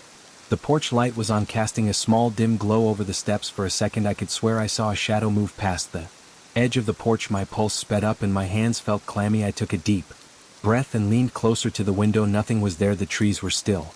The yard was dark, no sign of anything. I hurried to the bedroom and shut the door behind me. Even though that door had no lock, I clicked on the small lamp and tried to keep my eyes away from the window. My mind was racing. I started to panic about what I'd do if I heard something again. The diary's words kept echoing in my head. I reminded myself that there was no mention of actual harm happening. It was more about the terror of not knowing what was out there. I got under the covers, but I couldn't sleep. My thoughts kept jumping to every noise. Then I heard a creak outside, like the one from the night before. My heart hammered. I stared at the bedroom door, waiting. Another creak. It sounded closer. I told myself to ignore it, but my body felt tense and I was breathing faster. I reached for my phone to check if I had a signal. Barely one bar. I felt a sudden urge to call someone, but I knew it wouldn't go through reliably. Plus, what would I say? I'm hearing noises in the woods. That didn't seem like an emergency. I stayed there, eyes on the Door listening, the noise stopped. I waited for another few minutes but it didn't continue. Finally I turned off the light, sank back into the pillow and waited for sleep. After a long while I guess I drifted off. I woke up early. Sunlight was coming through the curtains. I felt relieved. I hopped out of bed, pulled on my boots and stepped outside to check the porch. The old boards creaked under my weight. I saw nothing unusual, just damp leaves and some pine needles. No footprints, no marks, no signs of anyone else. I decided to spend most of the day out of the cabin. I drove into the nearest town to buy some food and clear my head. In the car I felt safer. The road was empty, winding around dense forest by the time I got to the small grocery store. The sky was clear and bright. I bought enough supplies for the rest of my stay, thinking I'd tough it out when I came back to the cabin. It was late afternoon. I parked, walked up the porch and noticed the door was slightly ajar. I always locked it. My stomach flipped. I pushed the door open. The living room looked the same at first glance, but the desk drawer was pulled out again and the diary was on the floor. It was open, pages bent against the floorboards. My hands shook as I picked it up. I saw a new writing scrolled on the margin of one page. It said stop reading. It wasn't there before. The handwriting was the same style as the rest of the diary. My heart pounded so hard I felt lightheaded. I knew I didn't write that. Nobody else should have been here. I set the diary on the desk, took a few steps back and scanned the room. Everything else seemed untouched. My bag was still in the corner. The small kitchen looked the same minus a slight shift in the position of the single chair. I started breathing heavily, trying to think of a rational explanation. Maybe the caretaker came by and left a note, but why use the diary and why said stop reading? I considered leaving right then, but part of me felt like I needed to stick it out, maybe confront whatever was happening. I was also curious, so I put my groceries away, double-checked the windows and locked the door again. I even dragged a small chair under the doorknob to block it in case someone tried to push it open. The evening wore on and I kept glancing at the diary. I was afraid to read more. That note kept echoing in my mind. I tried to watch the sunset from the porch, thinking maybe the fresh air would calm me down. The forest got dark slowly, the orange light fading between the trees. Eventually I went back inside. I sat at the desk, turned on the lamp and opened the diary again. I skimmed through the next pages. The writer described hearing heavy breathing right outside the bedroom window at night. They said they felt like they were being watched constantly. One of the last entries said, I can't leave, it won't let me. It's here night after night. It knows I'm afraid. My entire body tensed. The hair on my arms stood up. That was the last written entry, but there was one blank page after it, then a final page with those 3 words, stop reading. I shut the diary, feeling a wave of dread. Then I heard it, a knock on the front door. 3 slow, heavy knocks. My heart slammed against my chest. I stood up so fast I almost knocked over the desk chair. The room was quiet again. I stared at the door. My hands were shaking. Another knock. My throat went dry. I couldn't speak. I just stared at the door, half expecting it to burst open, but it stayed closed. I moved closer, one step at a time, my feet feeling like bricks. The knocks came again, slow and steady. I flicked on the porch light from the switch by the door. Through the small window in the door I saw nothing but the porch. No figure, no shadow. I told myself to stay calm, but I was breathing hard. I decided to speak. Hello, who's there? My voice sounded shaky. Silence. I took a moment, then carefully unblocked the door by moving the chair. I had no weapon, but I felt I had to see what was out there. When I opened the door, the porch was empty. The forest beyond was dark. The wind made the branches sway, creating faint rustling sounds. I stepped onto the porch, my heart pounding in my ears. I looked around.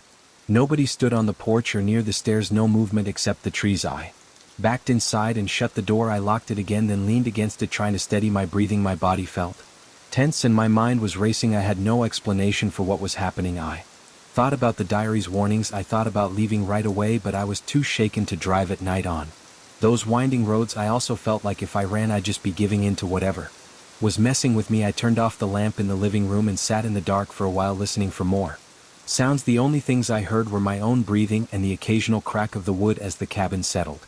Eventually I went to the bedroom, leaving the lights on in the hallway. I locked the bedroom door, even though I knew that wouldn't help much if someone really wanted it, and I stayed awake, sitting on the bed staring at the door. The cabin was silent except for the faint hum of the refrigerator in the kitchen. My thoughts were scattered. I pictured the previous occupant writing those entries, hearing the same noises, seeing the same weird signs. I wondered if they ever left.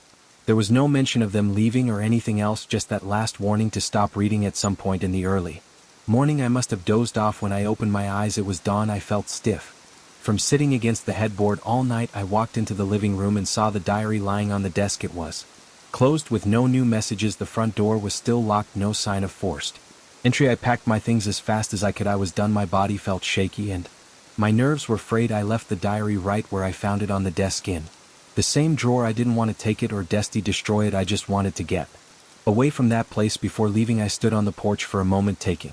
In the stillness of the morning the forest looked calm as if none of those events had happened, but I felt that lingering sense of being watched. I walked to my car, threw my bag in the back seat, started the engine and drove off. I didn't look back. That's everything that happened. I still can't explain it. I tried to convince myself it was just my imagination or maybe be a prank, but the diary, the knocks on the door, the open drawer, and that warning scrawled in the margin, those things keep me up at night.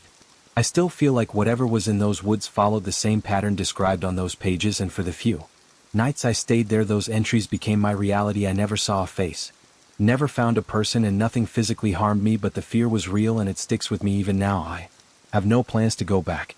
I froze the instant I saw the first masked figure. I was out on my usual night run, cutting through a narrow dirt trail behind my neighborhood. I liked running after dinner because the sidewalks were empty and the air felt cooler that night. The temperature was fine and the wind was calm. The moon was out but not too bright. My legs felt strong and my breathing was steady. I expected a normal run. I had no idea what I was about to see. I started at the corner of my street and followed the path that led past a few quiet houses, then curved into a patch of trees. I could hear my own footsteps on the pavement before I reached the dirt. There were a few street lights at the entrance to the trail, but once I was in deeper I relied on a small flashlight I carry for late night runs. I don't like stumbling over roots or rocks, so I kept the light on and aimed at the ground ahead of me. After about 10 minutes I heard a rustling sound in the brush. I assumed it was a raccoon or a stray cat, so I didn't slow down, but then I heard another noise.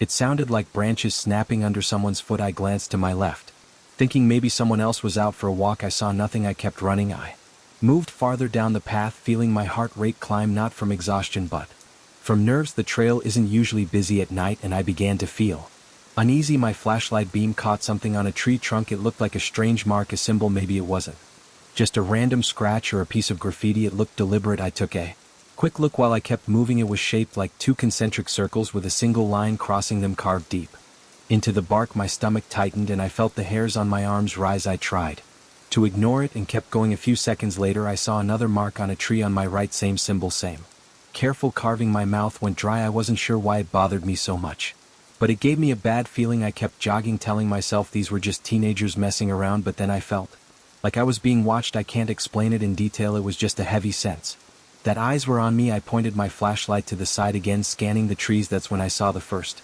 masked figure. He was standing by a thick tree trunk, maybe 20 feet away. He was tall, wearing some kind of dark hood or cloak. I couldn't see his face. The mask looked pale in the flashlight beam. It wasn't a mask with a design. It just looked like a blank white face, maybe plastic or porcelain. He didn't move. He just watched me. I stumbled over my own feet and almost fell. My pulse raced and my chest felt tight. I slowed down out of pure shock, but I didn't stop. My thoughts jumbled. I wanted to say something, but my throat closed up. Instead I just kept running, picking up speed. My mind was screaming, telling me to get out of there. As I rounded a bend I caught sight of another symbol carved into a tree, and then I saw another masked figure. This one was on the opposite side of the path, half hidden behind a cluster of bushes. I just saw the mask, that pale oval shape staring in my direction. My legs felt weak, but I pushed harder. I kept going, flashlight bobbing. My breath came out fast and shallow. The sound of my running shoes hitting the dirt got louder in my own ears, like my body was on high alert.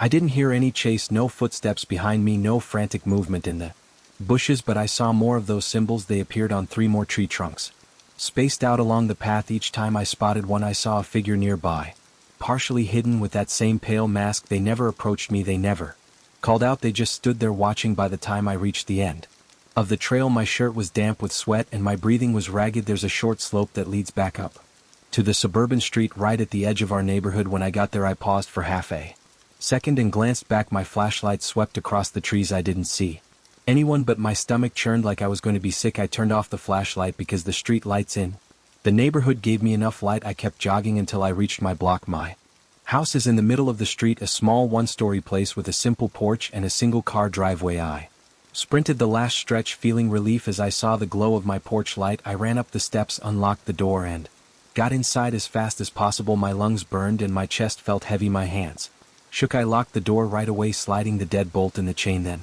I stood there in the entryway, panting, listening, expecting something to happen.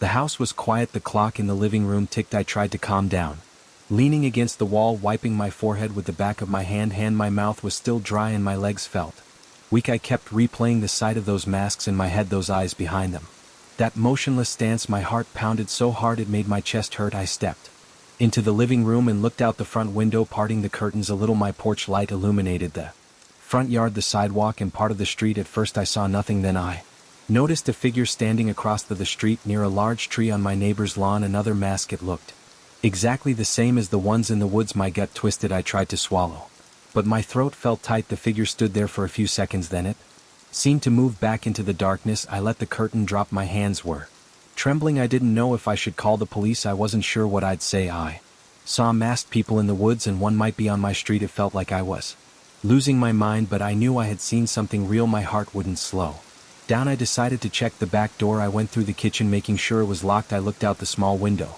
over the sink. Nothing, just the fence in the neighbor's yard behind my place. I turned off most of the lights inside, keeping only a lamp on in the living room. I didn't want to stand out as a clear target through the windows. Then I stood in the dark of my hallway, listening. Every tiny noise made me jump. The refrigerator humming, the ice machine clicking, the pipes creaking. My mind was in overdrive. Eventually I forced myself to sit on the couch. I tried to think if I'd offended anyone or if I'd done something that would cause a group of people to harass me like this, but nothing came to mind. My life is pretty ordinary. I go to work, come home, run in the evenings, watch TV, and repeat. I don't have enemies. I don't have some big secrets. So who the hell were these people? I got up and peeked out the window again. This time I didn't see anyone. The street was empty.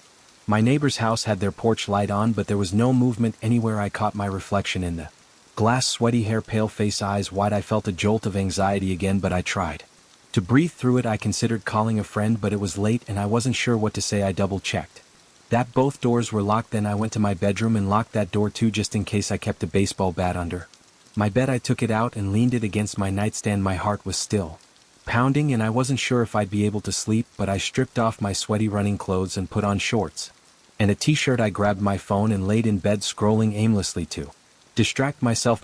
A couple of hours passed. I couldn't relax enough to sleep. My mind kept going back to those masked figures and the strange symbols. My body was still on edge. Each time I thought I heard something, I tensed up. Finally, at around 1 o'clock in the morning, I felt my eyelids getting heavy. I set my phone aside and forced myself to close my eyes.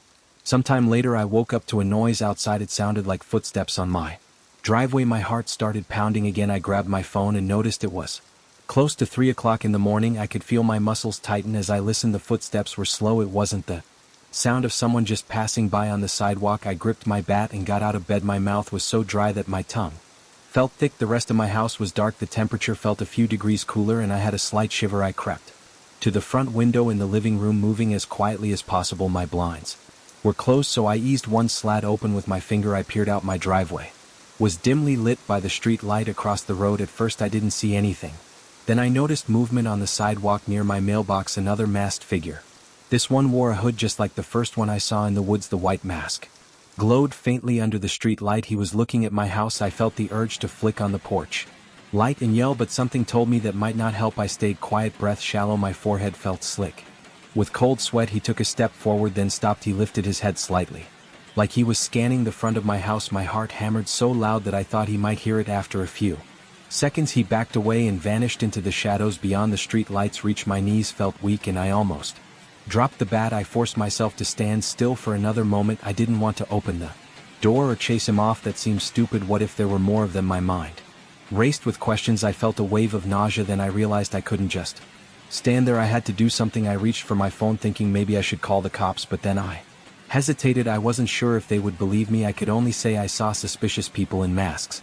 Is that enough? What if they're gone by the time a patrol car comes? I paced around my living room, gripping the bat. My hands felt clammy on the handle. My stomach was in knots. Every few minutes I'd go back to the window, lift a slat, and check outside. I didn't see anyone anymore, but that didn't make me feel better. I felt watched. Around 4 in the morning I heard another noise. This one came from the backyard. The fence squeaked a little when someone pushed on it. I froze, breathing hard. I turned off the lamp, so I was in total darkness. I crept to the kitchen and peered out the window over the sink. I could barely see anything, just the outline of the fence and the dark shape of my neighbor's shed. I caught a slight motion near the fence line, but I couldn't be sure. I waited, my eyes straining. Suddenly a face and a white mask appeared right in my line of sight.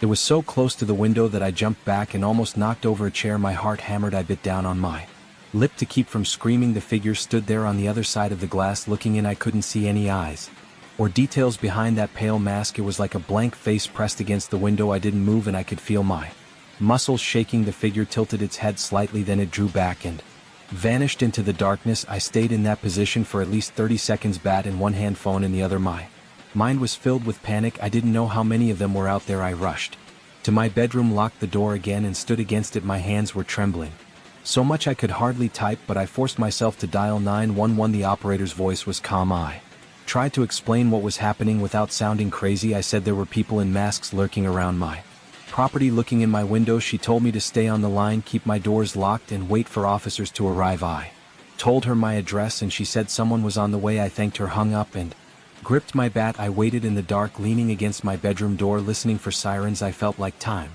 had slowed down. My heart was racing. My palms were slick with sweat. Every few seconds I looked at my window, half expecting to see a mask peering in, but all I could see was the faint outline of the houses across the street. My ears were tuned to every creak of the house. Every shift of the wind outside made me flinch. About 10 minutes later I saw the red and blue lights flashing against my walls. The police had arrived. I heard car doors slam, then footsteps on my porch. I walked to my front door, still gripping the bat, and called out to identify myself. An officer told me to open the door slowly. I did. Two officers stood there, shining flashlights around my living room. Their presence made me feel some relief. They asked me to explain.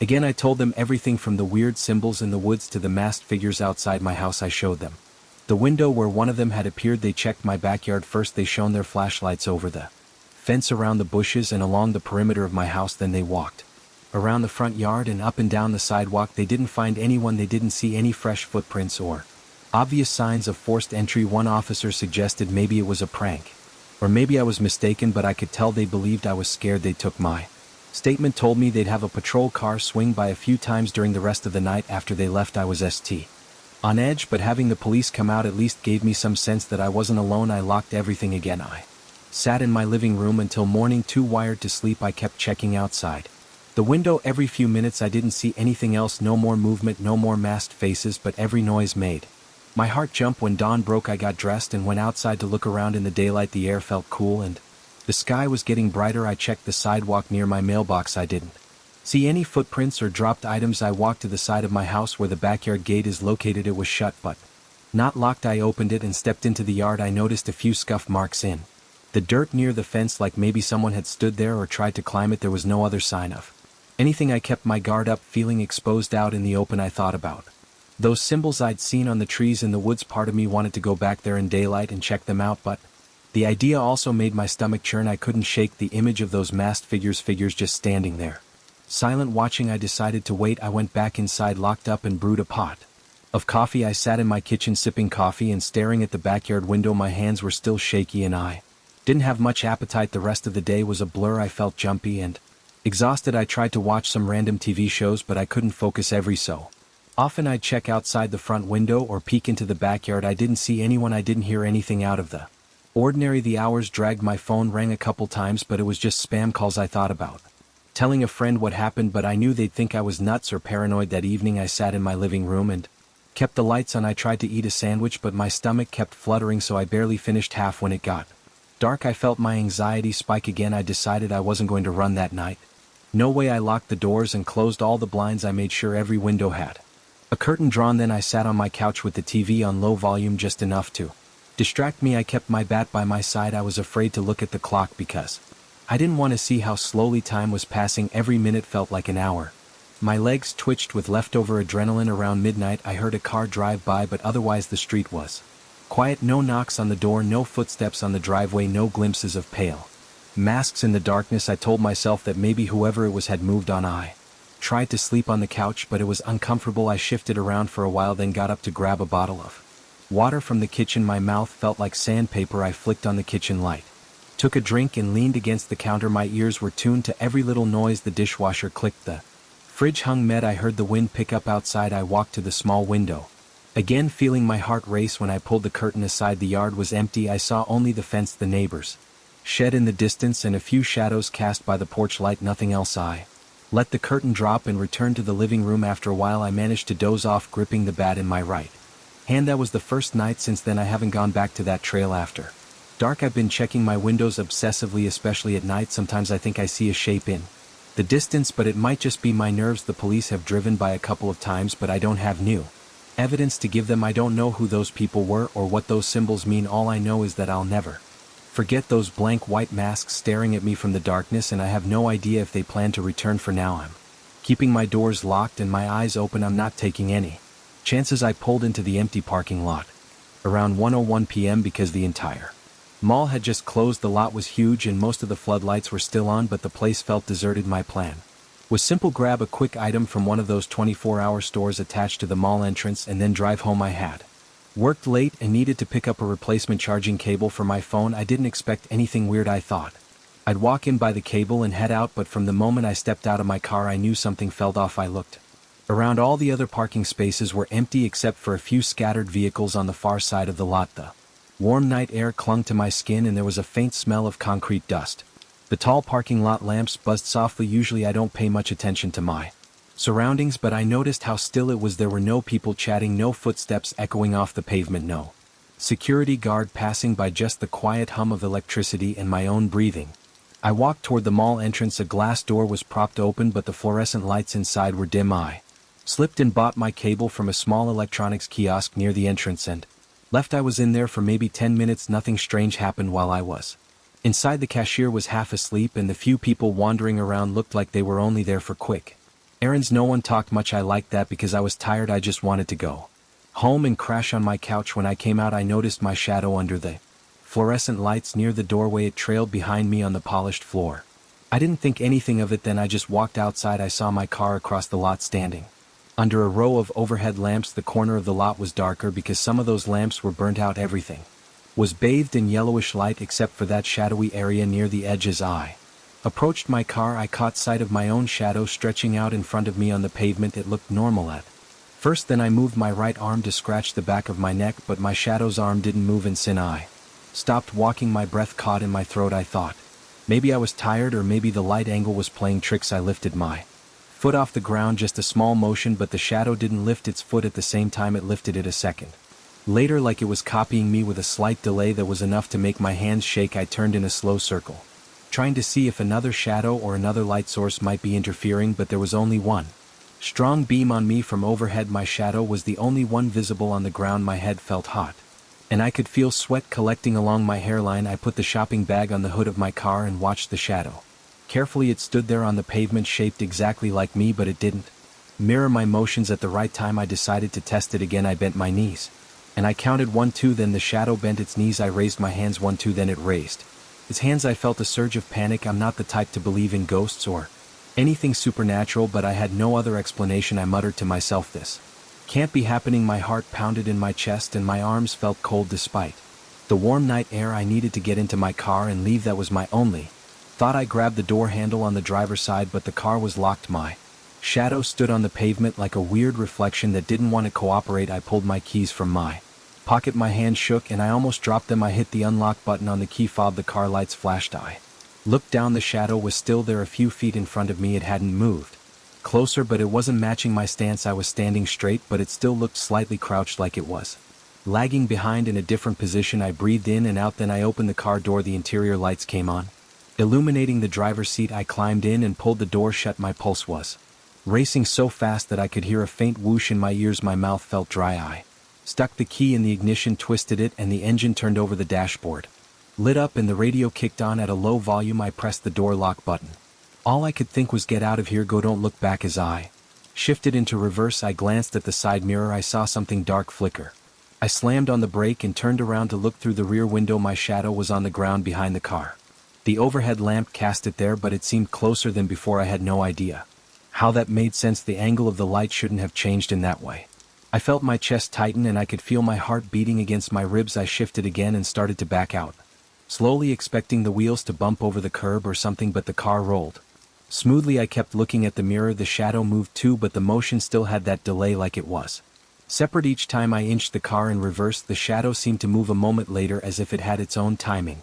I needed more distance. I pressed the gas a bit harder. I got to the exit lane of the parking lot. I looked to the left and right. At this hour there was barely any traffic. I turned onto the main road that looped around the mall. For a moment I felt some relief. The bright street lights overhead lined the road. I was moving away from that weird situation. I told myself everything would be fine if I just kept going, but after maybe 2 minutes I noticed a flickering movement in the corner of my eye. I looked at the road behind me in the rearview mirror. It Was hard to see anything except darkness. Still I felt uneasy. I slowed down, then I glanced to my left side mirror. Under one of the street lights I saw my shadow on the road surface, but I could swear it was stretched out in an odd shape. It was as if it had followed me. I gripped the steering wheel so tight that my knuckles popped. I didn't want to stop, but I felt a need to make sure I wasn't just imagining things. I pulled over to the side of the road near a small loading dock area behind the mall. The place was deserted except for a few big trash containers and a row of delivery truck bays. I turned off my engine, left the lights on, and stepped out of the car to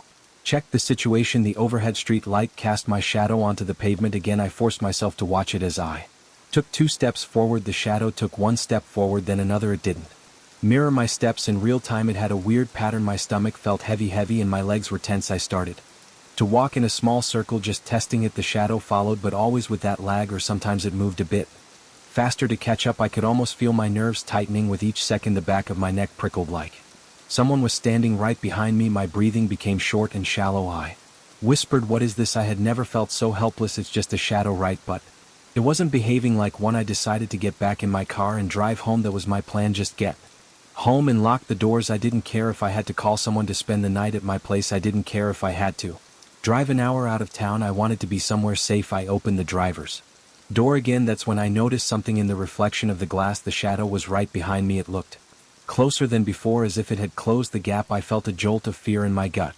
I slammed the door shut without getting in, spun around, and stepped away from the car. The shadow was near my feet, but it wasn't shaped exactly like me at that moment. It seemed to be turning its head slightly, even though I wasn't turning mine. I froze. My legs started trembling. I couldn't just stand there, so I ran back to the driver's side, yanked the door open, jumped in, and locked the doors again. My breathing was rough. I started the engine and backed out of that spot so fast the tires squealed on the pavement. I flicked on my high beams. Even though it was a street with overhead lights, I just wanted more visibility. I sped toward the main exit of the mall complex. The roads leading out were mostly empty. A couple of cars passed by, but nobody seemed to notice my panic. I reached a traffic light and had to stop. I tapped my foot nervously on the brake pedal. I was afraid to look in the mirrors. I was worried I'd see the shadow behind the car again. Eventually the light turned green and I hit the gas. I merged onto a larger road that led to the highway. My plan was to take the next on-ramp and head straight home. My chest still felt tight. My fingers tingled. My shoulders were sore from gripping the wheel so hard. I flicked my eyes from the windshield to the rearview mirror, then to the side mirrors. I saw normal shadows cast by my car's headlights, but I also noticed a shape under one of the street lamps behind me. It seemed to move in short jerks, as if it was trying to match my speed or keep me in sight. I told myself I was just paranoid, but I couldn't calm down. I decided to pull into a gas station that was still lit up and had a few vehicles around. I figured being around other people might help. I parked near one of the pumps and looked around. There was no clerk visible outside, but the station store had its lights on. I could see a tall guy paying for something inside, and another person was in there browsing. At least it wasn't deserted. I got out of my car, feeling the cool night air against my sweaty skin. I kept glancing around for any sign of that shadow. I walked toward the store's entrance. The automatic doors opened with a hiss. The overhead lights inside were bright, and I heard music playing softly through the ceiling speakers. There was a slight smell of cleaning solution. I saw the tall guy leaving, so I just nodded at him. He walked by me without saying anything. I grabbed a cold bottle of water from the fridge and approached the cashier. He looked tired, probably bored out of his mind. I placed the bottle on the counter and tried to act normal, but my voice shook when I said, "How's it going?" He answered with a shrug. I paid and told him to keep the change. Then I turned around and headed outside. I paused right at the automatic doors, letting them slide open, then close, then open again, because I was looking for my shadow. It was on the pavement in front of me under the station's bright lights, but it seemed the correct shape now. I lifted my left arm and the shadow did the same thing without any delay. I blinked, confused. My heart was still pounding, but for that moment it appeared normal. I walked a few steps forward, watching the shadow move in perfect synchronization. My shoulders relaxed a bit and I drank some water. It was cold and tasted slightly metallic. Maybe the weird events were done. Maybe it was just a trick of the light back at the mall. I felt some relief, but I was still on edge. I got back in my car, started the engine, and pulled out of the gas station. I turned onto the highway ramp. The road ahead was empty. I merged into the right lane and accelerated. The lights along the stretch were spaced out, leaving patches of darkness between them. My headlights see through the gloom, but the edges of the road were lost in shadows. After a few minutes I found myself checking the mirrors again. I saw my shadow across the back seat just from the overhead highway lights bleeding into the car. It looked normal, just like any driver's silhouette.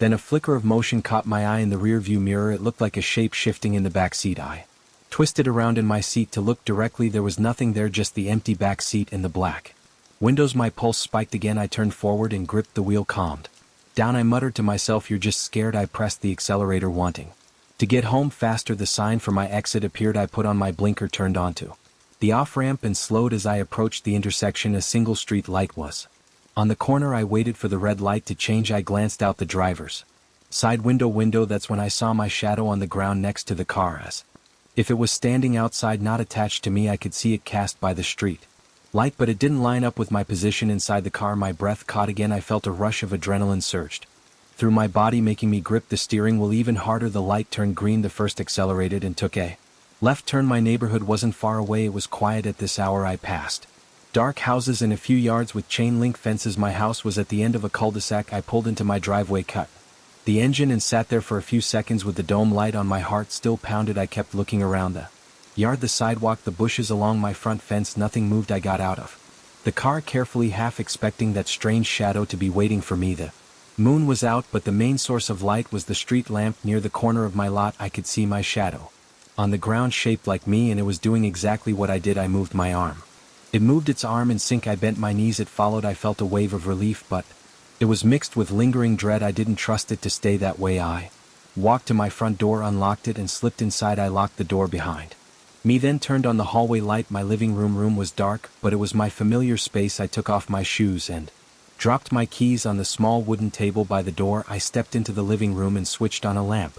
Everything looked normal: my couch, my TV, my kitchen counter in the back with a few unwashed cups. The faint hum of the refrigerator sounded comforting. I decided to check my reflection in the living room window just to see if the shadow was acting strange again. I saw my outline reflected against the dark yard outside. It matched my movements perfectly. I tried a few gestures. It followed. My heart rate finally started to slow down. I felt exhausted. My clothes clung to my body and my throat was parched again, so I went to the kitchen for another drink of water. I stood there leaning against the counter and chugged it straight from the bottle. A dull ache lingered in my chest from all the adrenaline. My limbs felt weak. I dried my mouth under the back of my hand. I decided to go to my bedroom and try to calm down. Maybe I'd watch something on TV or scroll through my phone until I fell asleep, but a part of me was still thinking about that delayed motion. It wasn't normal. Nothing about tonight was normal. I walked toward my bedroom. The hallway was dim, lit by a small night light I keep plugged into the wall. As I passed by the bathroom, I saw my reflection in the bathroom mirror. The overhead light in the hallway cast my silhouette into the mirror, but it looked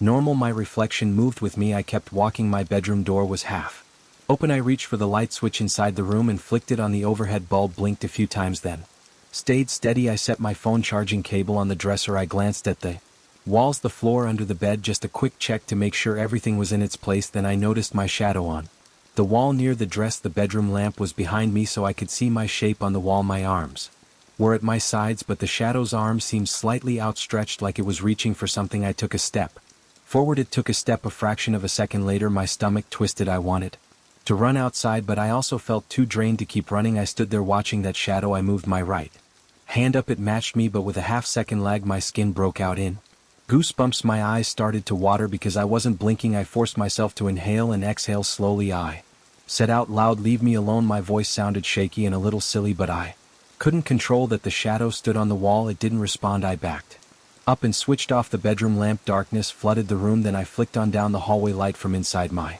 bedroom. The angle changed now. The shadow spread across the floor instead of the wall. I watched it closely. It seemed normal for a few seconds, then it shifted as if it was off by a few inches. I took 2 steps to the left. The shadow mimicked me, but with that unsettling delay. My breath quivered. My palms were sweaty. I realized I had goosebumps all over my arms and neck. This thing was following me everywhere, and I couldn't shake it off, but it hadn't hurt me. It just copied me in a delayed or strange way. I decided to close my eyes and pretend it wasn't there. I climbed into bed fully dressed and pulled the covers over my legs. I could feel my heart pounding in my ears. My head hurt from stress. I took slow, deep breaths. Finally, I reached over and turned off the hallway light, plunging the entire house into darkness. No more shadow, no more weird reflections, just me and my bed. My eyes stayed open for a long time, trying to spot any movement in the darkness, but I saw nothing. I heard only the hum of the fridge and the ticking of some pipes in the wall. I lay there, mind racing. I wanted to believe that I'd wake up the next morning and find everything back to normal, that my shadow would move in perfect unison like it's supposed to. I rubbed my forehead and pressed my eyes shut. My bed felt warm and I shuddered. Little from the tension, eventually my breathing slowed and my eyelids grew heavy. I drifted into a light sleep, half expecting to jerk awake at any sound. I don't know how long I slept, but sometime in the early morning I woke up in a cold sweat. My t-shirt clung to my back and the sheets felt damp. I didn't remember any dreams. I fumbled for my phone to check the time. It was almost 4 a.m. I lay there listening. The house was quiet. I stared at the ceiling, trying to decide if I had the courage to flick the light on and check my shadow again. I stayed still for a few minutes, just breathing. Eventually I sat up, slid out of bed, and turned on a small lamp. I looked around. My shadow was on the wall behind me, exactly how it should be. I lifted my arm. It lifted its arm at the same time. No delay. I let out a slow breath of relief. I lowered my arm. It lowered its arm, perfectly synchronized. I felt tears of relief well up in my eyes, but I wiped them away quickly. I didn't want to start crying. I felt silly and drained. I sat on the edge of my bed for a while, just watching that shadow. It stayed in place, matching me perfectly after everything that happened. I didn't trust it, but at least it looked normal. I got up and walked to the bathroom. The bathroom mirror showed me exactly what I expected to see. I looked tired, eyes bloodshot, hair messy. The mirror reflected me in real time. My shadow moved with me in the correct way. I splashed cold water on my face, patted it dry with a towel, and walked back to my bedroom. I shut off the lamp, got back into bed, and pulled the covers around me. My heart was still beating faster than normal, but I forced myself to breathe slowly and deeply. I concentrated on the softness of my pillow and the steady hum of the air conditioning vent. I couldn't forget what happened at the mall, though the delayed movements, the sense that it was getting closer. That memory sent a chill across my skin. But as I lay there in the dark, I realized I felt safer in my house than I did out in that empty parking lot. My chest muscles loosened a bit. I stared into the darkness and reminded myself that right now everything looked normal. I heard the faint of my phone on the nightstand, probably a notification about some email or a random alert I ignored.